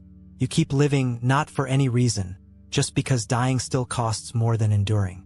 And if someone asks why you're still alive, the most honest answer is, because no one's dug my grave yet. You leave the field at dusk, not because the work's done, but because you can no longer see your hoe. Every step home feels like dragging the entire day behind your legs. Your back aches so much. Bending to pick up straw makes your heart race. You wonder what you ate today, then laugh because you can't remember. The ache in your jaw makes every bite feel like another round of torture. You sit on the hay, not caring about the moldy smell or bugs hiding beneath. No one tucks you in, and the cold bites as if testing your skin's limit. The coughing next door is the only lullaby you get tonight. You roll over, trying to find a pain-free position, but everywhere stings, aches, or throbs. A child cries in the night from hunger, and you can't blame them, you feel the same. Someone says aloud, "It'll be sunny tomorrow," but no one replies, because no one needs false hope. You think of tomorrow, and every part of your body protests the idea. Someone still keeps the fire burning, not for warmth, but to scare away the rats. You lie there like someone who just crawled back from a battlefield with no victors. Wind creeps through the wall cracks, reminding you the cold is saving its worst for before dawn. You close your eyes not to sleep, but because they're dry, sore, and tired. Someone quietly recites names of the dead. You just hope yours isn't on the list. No one promises anything now, only silence as thick as mud covering every thatched roof. You breathe softly, not to relax, but so you don't wake the hunger curling in your gut. The sound of mice in the straw annoys you, but you let it go, because it's less threatening than reality. You don't hope for sweet dreams, because even in dreams you're still plowing fields. Your hand forms a fist, not to fight, but to stop it from trembling. Nightfall brings no peace, only the illusion that everything has ended. You once thought there'd be a day of rest, but no such day was ever called rest. Every night is another survival, and every morning is the sentence continuing. You don't complain anymore, not because it stopped hurting, but because silence is a habit now. Someone whispers a prayer, but it never seems to reach the gods. You lie there. No shelter, no hope, no dreams, just raw existence. Someone snores loudly, and you're grateful they can still sleep. Another day ends, and if you're still breathing, you've won the cruel game of survival. No one pats your back, no lullabies, no one knows what you've just endured. You don't fall asleep willingly. It's like being dragged into exhaustion's gravity. The night has no end, only interruptions by the light announcing another day of misery. You don't know if you even slept. But when you wake, you'll crawl back to work. And if you don't wake up tomorrow, no one will scream. They'll just take your hoe and carry on. At day's end, life isn't bright. It's silent, cold, and gray like moldy straw. You hug your empty stomach like it's normal, because it is. No violins, no peaceful dreams. Just a life eroding with every shallow breath. And if you still remember your name in the morning, that's a rare win worth noting. So you've lived another day, no one celebrates it, but at least you exist to see it end. Now you know, living a day in 1250 isn't a fairy tale. It's a collective lawsuit filed against fate. No white castles, no charming knights. Just gallows, open latrines, and lice crawling under your shirt. Think you'll be a poet? Fine. Just bring a hoe and a jar for rainwater. Every poem back then was a lament written between stomach growls and chickens screaming at slaughter. Think being a prince was easier? Enjoy the royal signature dish. Egalitarian dysentery. Even kings had no toilet paper. In fact, they didn't even have toilets. Think love was romantic in the Middle Ages? Wrong, love letters were written on parchment tougher than morning bread. A sweet kiss back then came with bad breath, rotten teeth, and a healthy chance of infection. Getting married? Congrats. You've just signed a lifetime contract with hunger, illness, and rats in the bridal room. And if you're a woman, don't bother dreaming. At best, you'll get to choose between hauling water or non-stop childbirth. A child? You think you get to play? Nope. You're gifted a hoe and the blessing. Grow up fast so you can plow. Mornings smell of blood. Noons scream. Evenings serve watery porridge. And nights hiss with wind through straw. You haven't seen hell, but it looks a lot like a moldy shack in 1250, with bugs and coughing. And if you're a scientist, congrats, you'll be burned for saying the earth is round. An artist, painting? You'll be called a witch if you don't draw Jesus with enough reverence. Want to open a coffee shop?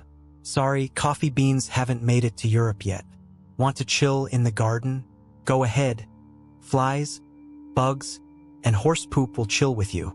Still dream of being an influencer? Back then, there were storytellers in taverns, like streaming but with tooth loss if you messed up the king's story. In short, life in 1250 was a non-stop survival game with no retry button. And if you still want to go back, no worries. We've got a pile of straw, a broken hoe, and a louse named Hope waiting for you. You might ask, was anything good back then? The answer, if you survived past 30, you were the village legend. There was no social media, but gossip traveled faster than today's Wi-Fi. One sneeze at the wrong time could get you branded a witch. Whoever said, the old days were simpler and beautiful clearly only saw illustrations, not reality. Because medieval paintings couldn't capture the stench, the screams, or the blisters on your palms. Sitting with AC, a phone, and food delivery, saying, I wish I lived back then? Think again. Back then, ordering food meant picking it, digging it, or wrestling it from a chicken. Sleep early, rise early, it's healthy? In 1250, you slept from exhaustion and woke up because a rat ran over your face. So next time someone says, the Middle Ages were romantic, kindly hand them all 500 points above, because surviving a day in 1250 didn't require armor. Just steel nerves, an empty stomach, and the will to let go. If you're reading this on a device with battery, light, and Wi-Fi, congratulations, you've won at life. Still longing for the medieval era? Don't worry, outdoor toilets still exist at some bus stations. Maybe you don't have pearly white teeth, but at least you have a toothbrush, a dentist, and painkillers. Maybe you're stressed, but at least no one's accusing you of witchcraft for feeling moody. And if tomorrow you complain breakfast sucks, remember the 10-day reheated watery porridge of 1250. No one's stopping you from dreaming, Just learn the difference between romance and delusion. Conclusion: the Middle Ages were a fancy invitation to a very earthly hell. One day in 1250 is a crash course in survival, where even exhaling could get you falsely executed. So if you still want to time travel, good luck. And bring toilet paper. If not, take a deep breath, raise your morning coffee, and thank the universe you weren't born in the 14th century. And now, let's see, we move on to the next chapter. What happened that made God decide to destroy the two cities of Sodom and Gomorrah with fire from heaven? This is not just an ancient story, but a lesson that still holds true for us today. Sodom and Gomorrah were once bustling, prosperous cities. The people there lived with their families, traded in the markets, and built homes just like any other community. Yet behind that lively facade was a truly dire reality. Over time, the hearts of the people grew cold. Their actions became increasingly depraved, exceeding the limits of what God could tolerate. Even so, God did not rush to punish them. He sent 2 angels to remind and warn them. But instead of repenting, the people sought to harm those messengers. And then the fateful night arrived. God decided to rain down fire and brimstone from heaven, completely consuming the 2 cities and bringing an end to a tragedy beyond saving. That terrible ending compels us to ask, what truly led them to disaster? Was it the fault of a few individuals, or did the whole community contribute to the tragedy?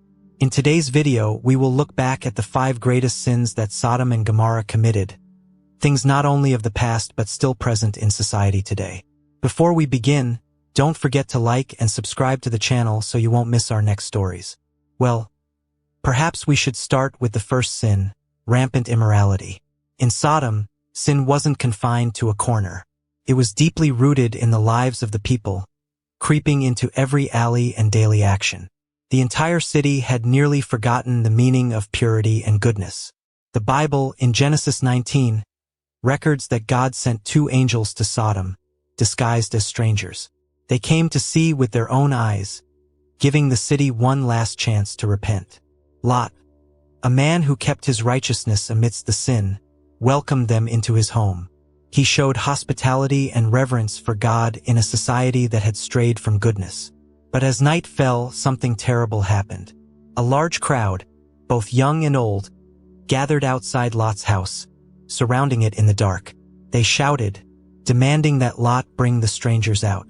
But their intent was not to welcome. It was to commit unspeakable immoral acts. The sin here was no longer the act of a single lost individual. It was an entire community that had lost its conscience, joining together to enable evil, regardless of the consequences. In the Bible, their words carried a far darker meaning than that of a simple encounter. The people of Sodom no longer cared for kindness, hospitality, or respect for others. They were driven by the desire to dominate, to control, and to impose power on others at any cost. This was no longer merely about lust.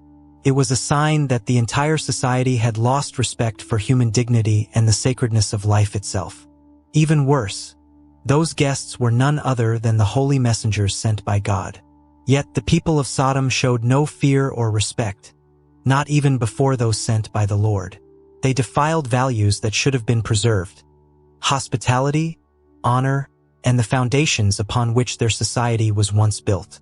We must ask ourselves, is today's society heading down that same path? A world where the line between right and wrong is blurred, where respect and human dignity are easily trampled. In Sodom, the gift God gave humanity, the sacred bond of love between man and woman, was perverted. The union between man and woman was no longer a pure connection but had become a tool for violence, domination, and depravity. God's original intention was for human love to reflect compassion, commitment, and purity. But in Sodom, that sacred bond had become a crude mockery, completely opposed to the Creator's will. When we reread this story, we can see shadows of Sodom in our society today, when purity is scorned, when what was once condemned is now celebrated and encouraged. We live in an age where moral boundaries are more fragile than ever. Sacred values preserved for generations are easily disregarded and mocked.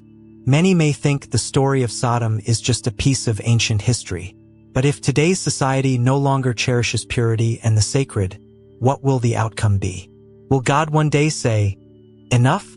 The destruction of Sodom came not only from their evil deeds, but from their hardened hearts, their arrogance, and their blindness to the consequences of their actions.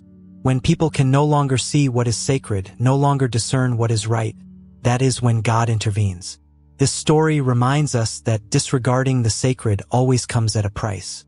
And so, the most important question the story leaves us: are we wise enough today to recognize and avoid repeating the sins of Sodom? Let us ask ourselves, in this life, how many times have we crossed the boundary of what is right, even just a little? And how many times have we taken the sacred lightly, until we are lost in the darkness and can no longer see the light? God's judgment upon Sodom was harsh, but it was justice. It was not a hasty decision, but the result of centuries of warnings that they stubbornly ignored. Thus, Sodom and Gomorrah became symbols of what happens when sin piles up beyond redemption.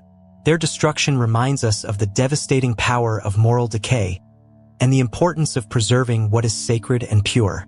When we look at ourselves, at the society around us, the question arises: are we gradually walking the same path Sodom once did? What values do we truly represent? Do we have the courage to stand up for what is good and sacred? The choice has always been in our hands. Like Lot, we must remain steadfast in our faith, even when the world around us is sinking into depravity. And now, we move on to the second great sin that led to the fall of Sodom: pride and arrogance. This was a silent but dangerous kind of pride, which made the people no longer see the moral decline within themselves. Many years after Sodom's destruction, a prophet named Ezekiel reminded us why the city was punished by God. In his book, Ezekiel 16 verse 49, he wrote, "The sin of your sister Sodom was pride, excessive food, and prosperous ease, but did not aid the poor and needy." These words show us clearly. Sodom was a wealthy city, having everything, but they lost the most important things: humility, kindness, and compassion. Pride is very dangerous. It doesn't always show itself outwardly. Often, it quietly creeps in, silently corrupting people and gradually causing society to rot from within. The people of Sodom were self-satisfied with their wealth and comforts. They believed they were superior, untouchable, needing to care for no one else. They had abundant wealth, full storehouses, and leisure time to indulge themselves. But instead of using these to help the poor or glorify God, they focused only on themselves and looked down on others. Pride blinded their conscience, making them forget the values they should have upheld: humility, kindness, and sharing with those weaker than themselves. It's easy to picture such a society. Rich, full of abundance, but then arrogant and indifferent, no longer thinking of their responsibility to the community and to God. Today, let us ask, how many times have we seen this silent pride take root in our own society? When life is smooth, when blessings surround us, it's easy for people to forget the one who gave them those blessings. In times of plenty, we easily think that all we have is by our own efforts, that we need no one, not even God. But the Bible constantly warns of the danger of such thinking. Remember ancient Babylon. Because of pride, they thought they were everything, that no one could touch them. Isaiah 47 verse 8 says, "You say, 'I am, and there is no one besides me. I shall not sit as a widow or know the loss of children.' Yet in a single night, that mighty Babylon fell completely, just as God had said. The same happened to Egypt, a land once proud of its strength and wealth, but brought low by the hand of God. Even the great king Nebuchadnezzar of Babylon had to endure years of madness, until at last he humbly acknowledged God's absolute power. Pride creeps in so cleverly. It inflates the human ego, making us believe we can be self-sufficient, decide everything without God. The false sense of being invincible is the most dangerous thing, because it draws people away from God and into destruction without them realizing it. Looking at history, looking at the world today, I feel all the more that humility before God, gratitude for what we have, is truly the foundation that keeps both individuals and communities strong. As the people of Sodom grew more and more arrogant, they began to believe they could not be judged, that they stood above any punishment from God. The saddest thing about pride is that it blinds people to the emptiness in their own souls. The people of Sodom thought they had everything: wealth, status, worldly pleasures. But in truth, they were utterly bankrupt in spirit. They no longer saw their deepest need, to need God, to need His guidance and mercy. When we put all our trust in temporary wealth and comforts, we risk becoming like Sodom, blinded by pride, self-satisfied, and gradually losing our way. Let us ask ourselves, how much have we let pride shape our lives?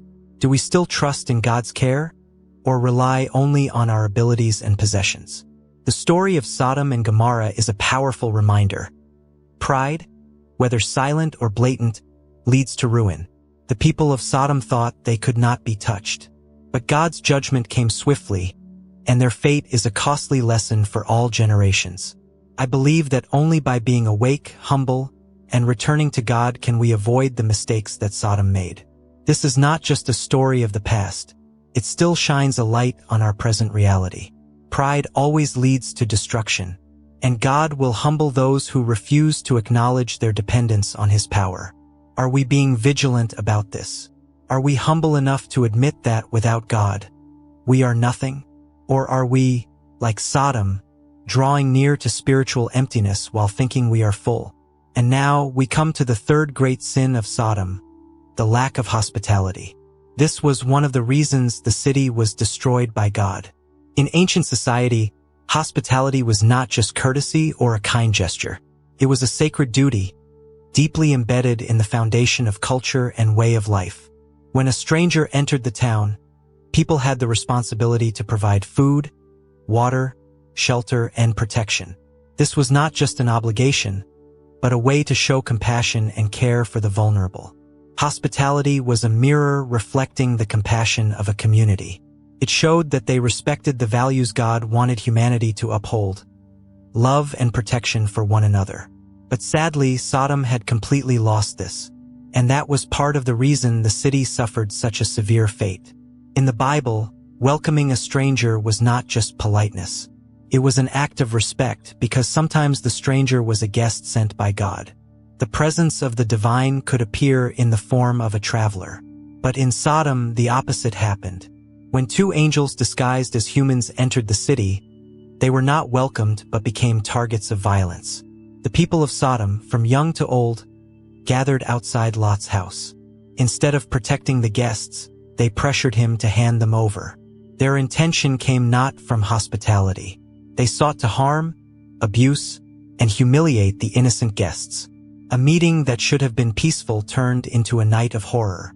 They not only failed in their sacred duty, but committed a profound sin, betraying the values God taught about love and protection for the vulnerable. Hospitality reflected God's own kindness. He is the one who always opens His arms to welcome and protect those in need. In the Bible, as written in Hebrews 13 verse 2, "Do not forget to show hospitality to strangers, for by so doing some people have shown hospitality to angels without knowing it." Sodom rejected this sacred duty and bore the consequences. This story reminds us of the lasting value of hospitality and the consequences of turning away from what God wants humanity to uphold. Welcoming strangers is not just courtesy but a sacred obligation. It is a way to respect others as if they are guests sent by God. Often, the presence of the divine appears in the form of a stranger. In Sodom, everything went in the opposite direction. When two angels disguised as strangers entered the city, the people of Sodom did not welcome them. Sodom's rejection of hospitality became proof of their deep fall, and part of the reason for the destruction they suffered. When the people treated the guests violently, it was not just an insult to moral and cultural standards, but a direct betrayal of what God taught about how people should treat one another. This was not merely a lack of courtesy. It was a rejection of the loving and caring nature that God wants humanity to reflect. God values hospitality because it clearly reflects His love and care for everyone. A nation that fails this test loses the ability to reflect God's image in the world. In modern society, we sometimes forget the true value of hospitality.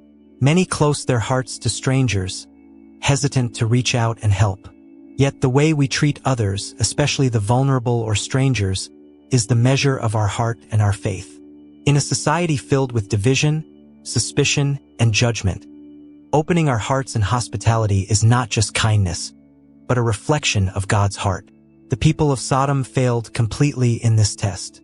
They not only refused to welcome, but attacked and humiliated those who should have been protected. And that choice sealed their fate: destruction. In truth, the rejection of hospitality by the people of Sodom was not just an accidental act. It was a reflection of souls that had grown cold, losing care and compassion. Each time we close our hearts and fail to welcome a stranger, we may not realize it, but we are moving away from God's teaching, to love others as He loves us. So what about us today? When we face strangers, the marginalized, or those different from us, what attitude will we choose? Will we be ready to smile at them, extend a helping hand, or will we shut the door, thinking only of our own comfort and safety, forgetting the suffering of others? The lesson from Sodom poses a great question. How do we respond to those in need of shelter and love? The reality today is that many still live in hardship and loneliness.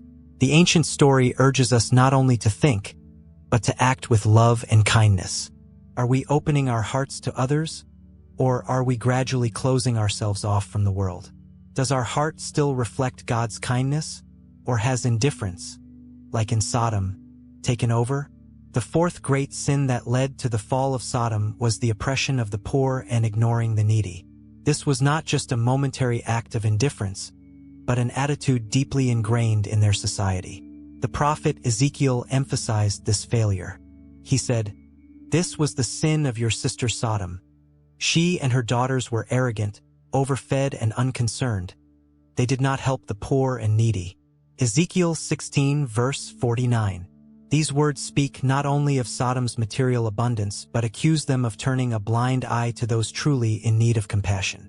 Throughout the Bible, God reminds us that He loves the poor, the oppressed, and the forgotten. He instructed His people, share with the hungry, protect the widow, and care for the orphan. Isaiah 1 verse 17. These are not fleeting commands or meant for a specific time. They are the basic foundation of the kingdom of God, the way He wants humanity to reflect His loving heart in this life. God's justice and mercy always go hand in hand. He desires that we care for and uplift the weak, those who cannot care for themselves. But in Sodom, this was forgotten. The people lived in wealth with abundant food and possessions, more than enough to share. Yet they chose to close their hearts, refusing to help those in need. It was not accidental. They deliberately chose comfort while ignoring the suffering around them. That indifference was not a small mistake, but a cold, selfish choice.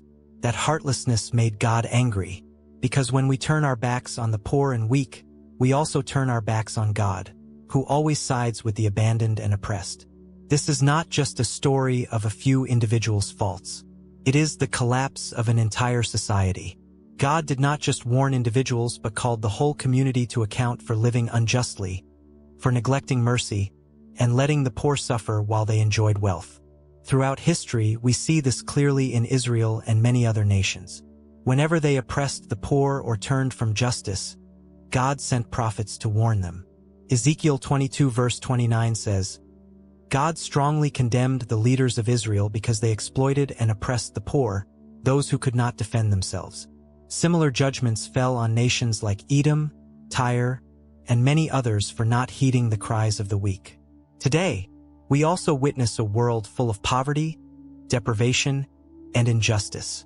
How many people need shelter, a meal, medical care, and how often have we, who are able, chosen silence, ignoring their suffering? Every time we are indifferent and fail to act, we repeat Sodom's mistake. We become complicit in lovelessness and lack of compassion. Let's reflect. Does the way we live reflect God's heart of justice and mercy? The people of Sodom had surplus wealth and the means to help, but they chose to turn away from those who needed saving. They lived in wealth and abundance while others suffered and lacked. It's sad to realize that today, we might be following that same path. How often do we see injustice yet choose silence? How often do we become part of a system that maintains injustice? God still calls us. Live with a nobler heart, care for the poor and oppressed. Be the embodiment of mercy and justice in this world. Reading this, ask yourself, what have you done to support those in trouble? Does your way of life reflect God's righteousness? Are you ready to open your heart to the weak, or has fear or selfishness closed it? The story of Sodom is not just a tragedy of the distant past. It still echoes as a wake-up call for all of us today. The fifth and final sin that sealed Sodom and Gomorrah's fate was rebellion against God and refusal to repent. This was not simply about making a few mistakes in life. It was a public challenge to the Creator. The people of Sodom did not sin out of weakness or ignorance. They deliberately chose wrong, took pride in their sinful acts, and had no intention of changing. There was no remorse in their hearts. They stubbornly refused every call to return to righteousness. Perhaps this hardness of heart and defiant attitude hurt God most. God, rich in mercy, patiently gave them time and warned them many times. He even listened to Abraham's plea, agreeing to spare the city if just 10 righteous people could be found. But sadly, not even a small group meeting that standard could be found. The city was so steeped in sin that not a few good people remained. This was not just the failure of individuals but the complete moral collapse of an entire society. A community had strayed so far from righteousness that destruction became inevitable. This story forces us to reflect. Is integrity still upheld in our society today? Are we becoming like Sodom, as hearts grow harder against God's call? Even Lot, who lived among the people of Sodom, tried his best to warn his sons-in-law. He pleaded with them to leave the city before disaster struck. But instead of listening, Lot's sons-in-law mocked him. They thought the warning was ridiculous, not worth paying attention to. In their eyes, nothing serious was about to happen. They ignored their final chance to change, the chance to escape a tragic fate.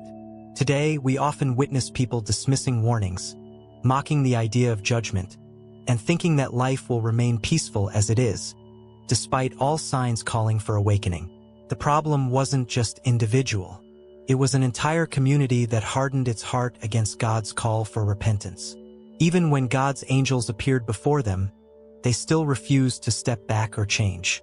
They continued to plunge into sin, lost in darkness, unable or unwilling to see the light of truth right before them. This is what broke God's heart. For God, full of patience and mercy, had given them so many chances to turn back. But when they rejected everything, refusing to change despite being warned time and again, judgment became inevitable. Then fire and brimstone rained down from heaven, consuming everything. The cities that once brimmed with life, once echoed with children's laughter, the warmth of homes, the voices of a thriving community, were now nothing but smoking ashes. Today, does God still give us such opportunities? Every day we wake up is a new opportunity to return to Him, to leave wrong paths behind and turn our hearts toward the light. Yet how many times have we wasted those opportunities? How often have we ignored the warning signs, telling ourselves we have plenty of time, that consequences are far off, or that we will not have to bear them? The story of Sodom and Gomorrah reminds us that a time will come when warnings stop, when the door of mercy closes and judgment arrives. When Lot and his family fled the city, the angel gave them clear instructions. Do not look back. Run to save your lives. That message was simple but powerful. Escape destruction. Do not cling to a sinful past. But as the family fled, something heartbreaking happened. Lot's wife, though warned, turned back to look at the city. In her heart, she still longed for the old life, still clung to the sinful past. And in that moment, she became a pillar of salt. Her fate is a bitter reminder to us all. Even when God grants us a chance at deliverance, if we keep longing for what we should leave behind, consequences will follow. When Lot's wife looked back, she was longing for the very things that had led the city to ruin. Her story reminds us, repentance is not just about outward actions but about freeing the heart from attachment to sin. In daily life, how often do we feel torn between the old life God calls us to leave and the better life He offers? How often do we still cling to the past even knowing God wants us to move forward? The image of Lot's wife is a wake-up call. Her failure was not that she couldn't run, but that she couldn't let go of what she should have left behind. God had opened a new path for her, but she could not fully step into it. This is the greatest tragedy of rebellion. The final act of the people of Sodom, refusing to repent despite clear warnings, is what led to their destruction. God's patience finally ended, and then judgment was carried out. Fire and brimstone from heaven completely destroyed the once mighty cities. But the greatest tragedy was not the external destruction, but the death within the souls of those who refused to hear God's call. The question for us today remains: will we listen to God's warning? Will we dare to abandon the rebellion in our hearts? Or will we, like Sodom, ignore every warning until it's too late? We still witness today a society breaking moral boundaries, celebrating what goes against God's plan for humanity. There remains the pride that makes people deceive themselves into thinking they don't need God, that they can steer their lives without His guidance. We still easily close our hearts, indifferent to strangers, refusing to open our doors and share kindness, forgetting that hospitality reflects God's love. The poor, the vulnerable, and those in need are still around us every day. Yet many times we turn a blind eye, forgetting that God deeply cares for these people. And the saddest part is that many still live in rebellion, turning their backs on God's loving call to repentance. But remember, God does not change. He is still loving, and still desires to save those willing to return to Him. And though God's justice will surely come, His mercy remains wide open for those who truly return to Him. Just as He once sent angels to warn the people of Sodom, today He continues to remind us, giving us opportunities to leave the wrong path. Before the fire fell to consume Sodom, God gave them time, opened opportunities, but they rejected them all. And the lesson here is clear: God is full of patience, but that patience does not last forever. One day His justice will be done, but if we repent, His mercy is ready to receive us. After that terrible destruction, Lot and his daughters found refuge in a small town called Zor. By God's mercy, Zor was spared from judgment, and it became their temporary shelter. Genesis 19 verse 22. But that peace did not last long.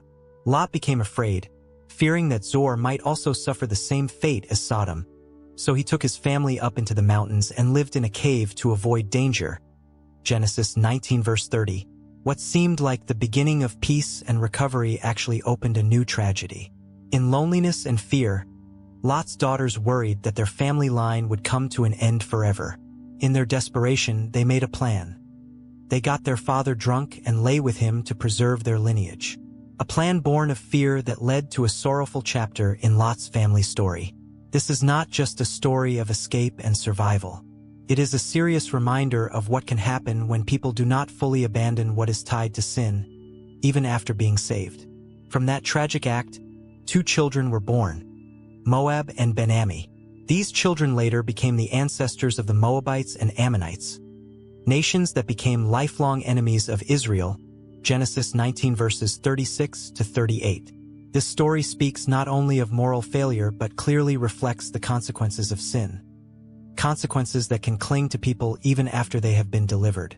Though Lot and his daughters were spared from the terrifying destruction of Sodom, the emotional wounds, fears, and moral failures continued to weigh heavily on them. This is a warning that even after God reaches out in salvation, we can still stumble if we continue to cling to a sinful past or let fear lead us instead of faith. Sadly, the Bible does not clearly record Lot's feelings or reaction after that painful event. We can only imagine that he carried deep sorrow, perhaps regret and disappointment over himself and what had happened.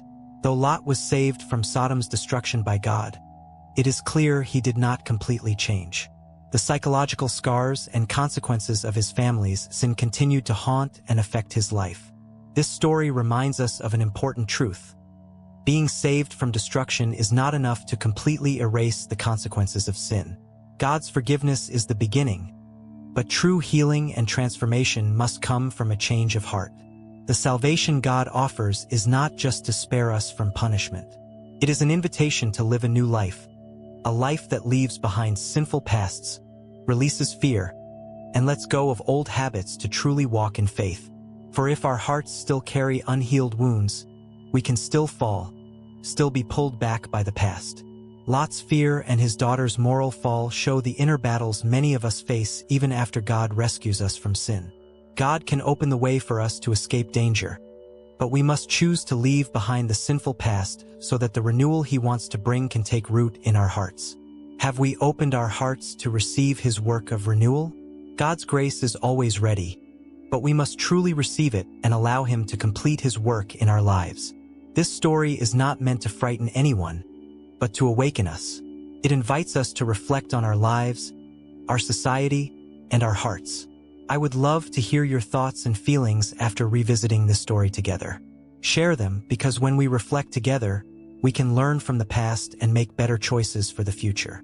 If today's message has touched your heart, don't forget to share this video so others can also be reminded, and subscribe to the channel to join me on this journey of exploring the Bible and life-changing lessons. Don't let this moment pass by without meaning. Seize this opportunity to reflect, to return, and to seek God's mercy while the door of grace is still open. God calls us to live by his truth, to let his mercy shape and transform us into the people he desires us to be. Let us learn from the lesson of the past. Do not let it repeat in our lives. Decide today that we will return to God, live meaningfully, and walk firmly on the path he has set for us. Time is precious. Use it wisely so that when we look back, we have no regrets, but see that we have lived according to what God desires. December 25th each year, Christmas, is also the day we commemorate the birth of Jesus Christ. However, none of the Gospels actually mention this specific date. So why do we celebrate on this day? And more importantly, when was Jesus really born? To find the answer, let's take a look at the carefully recorded details in the Holy Scriptures. There are 7 key facts to consider, and when pieced together, they provide a clearer picture of Jesus' birth. Today, I invite you to open this sacred book with me, to study and uncover truths preserved for over 2,000 years. Before we begin, leave your guess in the comments, and don't forget to like and subscribe to not miss future videos. The first clue we find is in the Gospel of Luke, referring to the famous census at that time. During the reign of Caesar Augustus, he ordered a massive empire-wide census. This is considered the first census conducted while Quirinius was governor of Syria. Everyone had to return to their hometown to register and declare their information by imperial order. The Romans were known for precision and control. They used censuses like this to govern, collect taxes, and ensure no one escaped their system. These censuses weren't just paperwork. They were tools to display the empire's power, forcing even the lowest to submit. But the amazing thing is, while Augustus believed he was in control, it was God who was using these events to fulfill his divine plan. This census inadvertently caused thousands to travel, including a small family carrying the Savior of the world. Joseph, of the lineage of David, had to return to Bethlehem with Mary, who was pregnant with Jesus, just as the old prophecy had written. The journey from Nazareth to Bethlehem was about 80 miles, a tough trip even for the healthy. For Mary, heavily pregnant, the journey was especially exhausting and difficult. What they may have seen as a burden was actually a part of God's larger plan. Over 700 years earlier, the prophet Micah declared, "But you, Bethlehem Ephrathah, though you are small among the clans of Judah, out of you will come a ruler for Israel." Through the Roman emperor's decree, this prophecy was fulfilled when Jesus was born in Bethlehem. Additionally, there's another important detail many overlook: the weather conditions in Judea at that time. Winter in that region is cold and damp, not suitable for long travel or conducting a census. This suggests that Jesus may not have been born in the middle of winter, as commonly believed. Logically, this census likely took place in spring or fall, when the weather was milder and travel was easier. Moreover, these times coincided with major gatherings in the Jewish calendar, like harvest season or large festivals. These were occasions when people were already used to traveling and gathering in large numbers. Remarkably, the very tool of imperial control became the means by which God carried out his plan. Caesar Augustus, intending to manage his vast empire, unwittingly set the stage for the most significant event in human history, the birth of the Messiah. This census was not a coincidence, but God's way of ensuring his son was born in the right place, at the right time as foretold. Joseph and Mary had no idea that every step toward Bethlehem was fulfilling ancient prophecy. Caesar Augustus, too, was unaware that his decree was part of a divine, preordained plan. Through this, we clearly see how God arranges historical events, even the most mundane, to fulfill his purposes. Jesus wasn't born in a place chosen by man, but in one divinely appointed from the beginning. While the Roman Empire controlled every aspect of life, God's supreme power quietly moved his plan forward. This census reminds us that even when man thinks he is in charge, a divine plan is unfolding in perfect detail. From this census, we understand that Jesus was likely not born in winter, a time not ideal for travel or administrative tasks. A more fitting time would be spring or fall, when weather conditions allowed for easier movement and gatherings.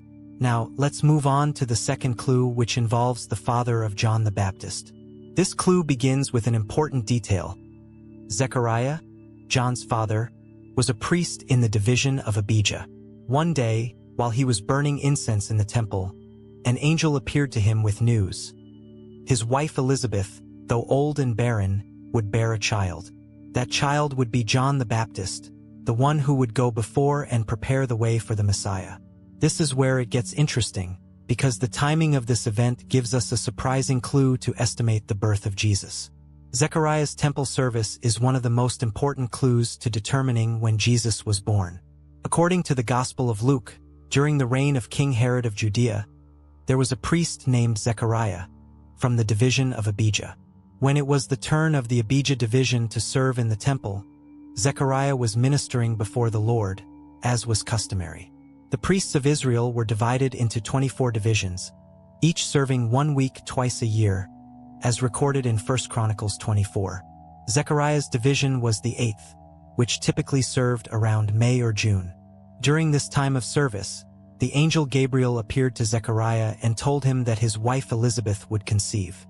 Later, Luke chapter 1 says that 6 months after Elizabeth conceived, the angel Gabriel appeared to Mary and told her she would be the mother of Jesus. This suggests that Mary conceived around November or December. Adding 9 months of pregnancy, Jesus was likely born around September or October. Interestingly, this time frame coincides with the Feast of Tabernacles, one of the most significant Jewish festivals. The Feast of Tabernacles was held to commemorate God's presence among the Israelites during their wilderness journey. It's possible that Jesus, called Emmanuel, meaning God with us, was born during this very festival. This is a meaningful thought because it ties Jesus' birth to the Jewish calendar and to deep theological symbolism, as if every detail had been part of God's meticulous plan from the beginning. The story of Zechariah may seem isolated at first, but it's actually a crucial part of the grand picture God was painting. Every word in the Bible has meaning and is placed precisely. Nothing is random. This small detail further illustrates God's perfect plan, leaving no room for error. And it gives us yet another clue linking Jesus' birth to an important Jewish festival. The third clue relates to the Feast of Tabernacles and the surprising connection between Jesus' birth and Jewish festivals.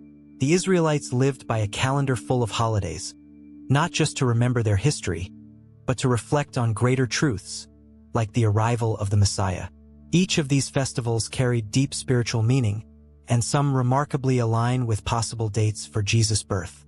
As we've seen, Jesus may have been born during the Feast of Tabernacles, one of the holiest events in the Jewish calendar. The Feast of Tabernacles, or Sukkot, commemorates the time when God dwelled among the Israelites in tents during their journey out of Egypt.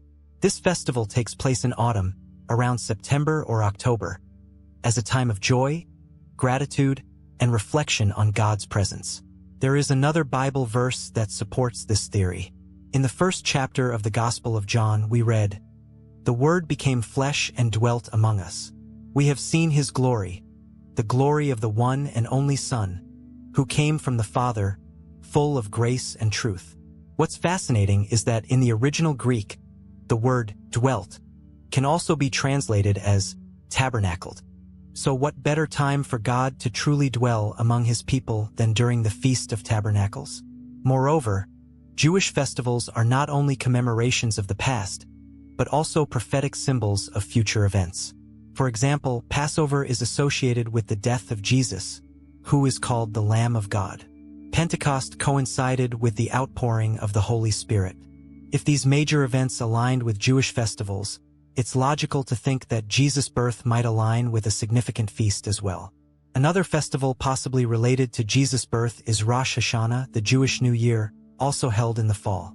It marks a new beginning and invites people to reflect on God's kingship. The sound of the shofar during this time calls for repentance and proclaims God's sovereignty, a fitting setting for the birth of the King of Kings. When Jesus came into the world, he ushered in a new era, a new covenant and a new hope for all humanity. Everything in God's plan was perfectly arranged, like a symphony where every note is in its rightful place. The idea that Jesus' birth coincided with a Jewish festival shows this was no random event. This event is closely tied to the historical tradition and spiritual expectations of the people of Israel. However, we need to consider two other clues in the Bible related to the time after Mary gave birth to Jesus. The fourth clue involves the shepherds. In the Gospel of Luke, there is an important detail about the night Jesus was born that we may have heard but not deeply thought about. The scripture says, "There were shepherds living out in the fields nearby, keeping watch over their flocks at night. An angel of the Lord appeared to them, and the glory of the Lord shone around them, and they were terrified." This story offers a key clue to help us better understand the season in which Jesus was born. It was nighttime, and the shepherds were out in the fields watching their flocks under the starry skies of Judea. December in this region is typically cold, with damp nights and extended rain. This is the time when shepherds usually look for shelter for their flocks, avoiding open fields. Therefore, the idea of shepherds staying outside in winter to watch over their flocks doesn't align with local customs or weather conditions. This detail pushes us to consider another season of the year, possibly spring, summer, or fall. Spring is lambing season, the weather is mild, and nights are cool but not too harsh. Summer nights are warm, and shepherds often lead their flocks out to enjoy the cooler air after hot days. In fall, during harvest time, shepherds still keep their flocks out in the fields thanks to the still moderate weather. In winter, however, nighttime grazing is uncommon and quite challenging. What's fascinating is that such a small story detail can reveal an important truth about the timing of Jesus' birth. If the shepherds were out in the fields watching their flocks, it strongly suggests Jesus was unlikely born in December. But there is another clue that appears on the night Jesus was born: the Star of Bethlehem. The Star of Bethlehem is one of the most mysterious and captivating elements of the Nativity story. In Matthew chapter 2, we read that after Jesus was born in Bethlehem, wise men from the east came to Jerusalem and asked, "Where is the one who has been born King of the Jews? We saw his star when it rose." But what exactly was this star? Was it a natural phenomenon, a divine sign, or perhaps both? Either way, the star marked the exact time when the heavens announced that something extraordinary had taken place on Earth. To shed light on this mystery, many have tried to identify astronomical events that may have occurred at that time. One of the most common theories about the Star of Bethlehem is that it was a planetary conjunction. This phenomenon happens when two planets, such as Jupiter and Saturn, align in the sky to form a bright point of light. According to astronomical calculations, such a conjunction occurred around 7 BC, approximately when Jesus is believed to have been born. Another theory suggests the star could have been a nova or supernova, an exploding star that shines brightly for weeks or months, enough to draw attention from anyone watching the sky. However, to this day, there are no historical records confirming such an astronomical event at that time. Some believe the star may have been a comet, a celestial body moving through the sky, which seemed to lead the wise men on their journey. However, at that time, comets were usually seen as bad omens, not symbols of hope, so it's unlikely that the Star of Bethlehem was a comet. What makes the story even more fascinating is that the star didn't just appear for observation. It had a purpose: to guide the wise men. The wise men didn't just see the star. They followed it until they arrived at the exact place where Jesus was born. This shows that the Star of Bethlehem wasn't just a natural phenomenon, but a special sign used by God to announce the birth of his Son. Most importantly, the star wasn't merely a sign in the sky. It was a message to all humanity: the Messiah has arrived. Yet, The religious leaders in Jerusalem ignored the prophetic scriptures about the Messiah, while this very sign caught King Herod's attention. When the wise men asked Herod about the child, they unintentionally alerted him to the existence of the Savior. From that moment, Herod issued one of his most brutal decrees, and this decree gives us another clue about Jesus' birth. The sixth clue involves King Herod and the massacre of the innocents, one of the cruelest events associated with Jesus' birth. According to the book of Matthew, the Magi followed the star to Jerusalem, assuming the newborn king would be in Herod's palace. They asked Herod, "Where is the one who has been born king of the Jews? We saw his star in the east and have come to worship him." Herod told them, "Go and search carefully for the child. As soon as you find him, report to me, so that I too may go and worship him." After leaving Jerusalem, the wise men were warned in a dream not to return to Herod. When Herod realized he had been deceived by the wise men, he was furious and ordered the slaughter of all male children aged 2 and under in Bethlehem. Though cruel and inhumane, Herod's decree gives us a significant clue about the timing of Jesus' birth. From this detail, we can estimate a clearer time frame for Jesus' birth. We know that Herod died in 4 BC, meaning the massacre must have occurred shortly before that. If Jesus was under 2 years old at the time, he was likely born between 6 and 4 BC. The historical context supports this. Herod was notorious for his paranoia and brutality, even killing his own family members to secure his throne. When he heard of a new king's birth, his reaction was exactly as expected: eliminate any threat, no matter how innocent. But what Herod didn't know was that this king had not come to take an earthly throne, but to establish a heavenly kingdom no man could stop. Herod's plan failed because Joseph was warned by an angel in a dream and fled with Mary and Jesus to Egypt. This escape not only saved the Savior, but also fulfilled another prophecy. "Out of Egypt I called my son." The scripture says, "When Israel was a child, I loved him, and out of Egypt I called my son." Even the tears of the mothers in Bethlehem had been foretold by the prophet Jeremiah.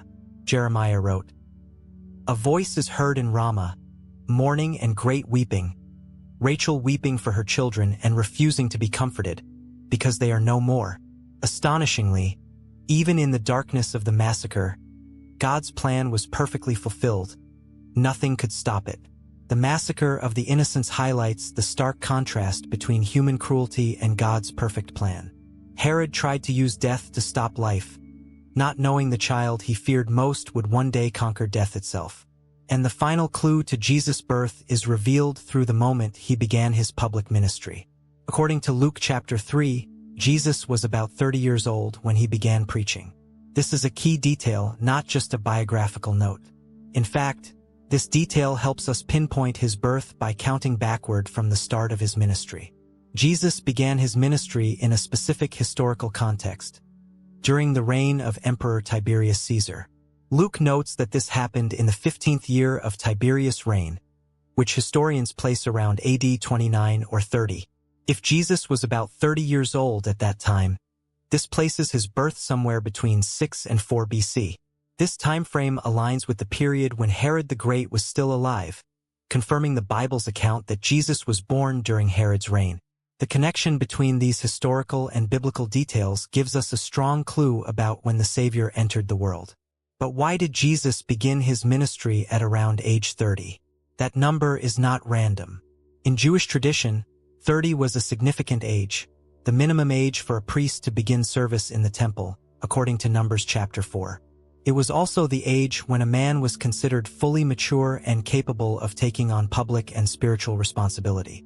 Jesus, though not from the tribe of Levi, presented himself as the eternal high priest, beginning a ministry that would not only change history but open the way of salvation for all humanity. The start of his ministry marked a turning point and invites us to reflect on the 30 silent years he spent in Nazareth. What happened during those 30 years, the years of preparation for his great mission?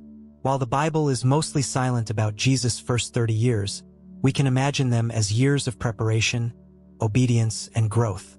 Those years were not wasted. They were the perfect time for Jesus to be fully ready to begin his mission at the appointed moment. Now, let us review the 7 clues that help determine the birth of Jesus. Clue number 1. The conception of John the Baptist occurred around June 6 BC, suggesting Jesus was conceived about 6 months later, around December. This would place Jesus' birth around September or October 5 BC, assuming a full 9-month pregnancy. Clue number 2. The theory that the Star of Bethlehem was a planetary conjunction or astronomical event fits with a date around 6 or 5 BC. Clue number 3. The massacre of infants occurred before Herod's death in 4 BC, confirming that Jesus was born before then. Clue number 4. Jesus began his ministry around AD 28 at about 30 years old, supporting a birth date between 6 and 4 BC. Clue number 5. The shepherds being out in the fields rules out December, since shepherds didn't keep flocks outside during the winter. Clue number 6. The census by Caesar Augustus would have likely taken place in autumn, a more practical season for travel. Clue number 7. The Gospel of John mentions, "The Word dwelt among us," suggesting a connection to the Feast of Tabernacles in September or October. All this evidence points to Jesus being born in September or October of a year before the Common Era, aligning perfectly with historical events and biblical prophecies. The question then arises, why doesn't our calendar year align with the actual year of Jesus' birth? There's a reason why the year 0 doesn't match the true time frame of Jesus' birth, between 6 and 4 BC. The discrepancy stems from a human error made centuries after Jesus' time, when our current calendar system was created. It began in the 6th century, when a monk named Dionysius Exiguus attempted to determine a starting point for history, the year of Christ's birth. Dionysius had noble intentions. He wanted to divide history into 2 parts, before Christ and after Christ. He based his calculations on historical documents and the Gospels, but he didn't have the accurate information we have today. As a result, Dionysius made serious mistakes. He didn't know that Herod the Great, who was still alive at Jesus' birth according to the Gospels, had died in 4 BC. This means that Jesus must have been born before that year. Additionally, the calendar system Dionysius created had no year 0. It jumped from 1 BC to AD 1, further skewing the chronology. Ironically, although Dionysius miscalculated, his system was quickly adopted and became the foundation of the calendar we still use today. Changing this system now is nearly impossible, since millions of historical records, events, and celebrations are based on it. Thus, the world continues to use this calendar system, even though it doesn't reflect the actual year Jesus was born. Still, there is beauty in this. It reminds us that what matters isn't the exact number, but the sacred meaning of the event we celebrate, the arrival of the Messiah. It's fascinating to think that although Dionysius got the year wrong, his effort helped shape history. History still revolves around the most important event, the birth of Jesus. His intent was to mark the most significant moment in human history, the birth of the Savior. Even if the date is off, his system carries timeless influence. So why do many people believe Jesus was born on December 25th? In fact, this belief doesn't come from the Bible but from traditions and decisions made centuries after his birth. In the first 3 centuries of Christianity, there was no agreement on the exact date of Jesus' birth. In fact, early Christians didn't celebrate his birth at all. They focused on his death and resurrection. So why did December 25th become widely accepted? One popular theory connects it to the pagan winter solstice festival held between December 21st to 25th in the Roman Empire. This festival, called Sol Invictus, celebrated the rebirth of the sun after the year's shortest days, symbolizing the victory of light over darkness. That message aligns closely with the message of Christianity. Jesus is the light of the world. When Christianity became the official religion of the Roman Empire under Constantine in the 4th century, church leaders chose December 25th to replace the pagan festival with a celebration of Jesus' birth. This strategy made it easier for people to embrace Christianity, keeping some familiar customs while shifting the focus to the Savior. Another theory suggests December 25th was based on the idea that Jesus was conceived on March 25th, a date also associated with his crucifixion, and 9 months later is December. However, this calculation isn't based on historical or biblical evidence, but rather on an effort to spiritually connect key moments in Jesus' life with the calendar year. December 25th is not the actual birthday of Jesus, and that's okay. Even the apostles closest to him never celebrated his birthday. What matters is not the exact date, but the meaning we celebrate. Christmas is not just about Jesus' birth. It's about the incarnation, the greatest miracle humanity has ever known. The incarnation is when God became man, giving us the gift of salvation, breaking the power of sin, and opening the gates of heaven. I rarely say this, but today I invite you to watch the linked video, The True Meaning of Christmas. It's a message worth understanding and sharing with your family and loved ones.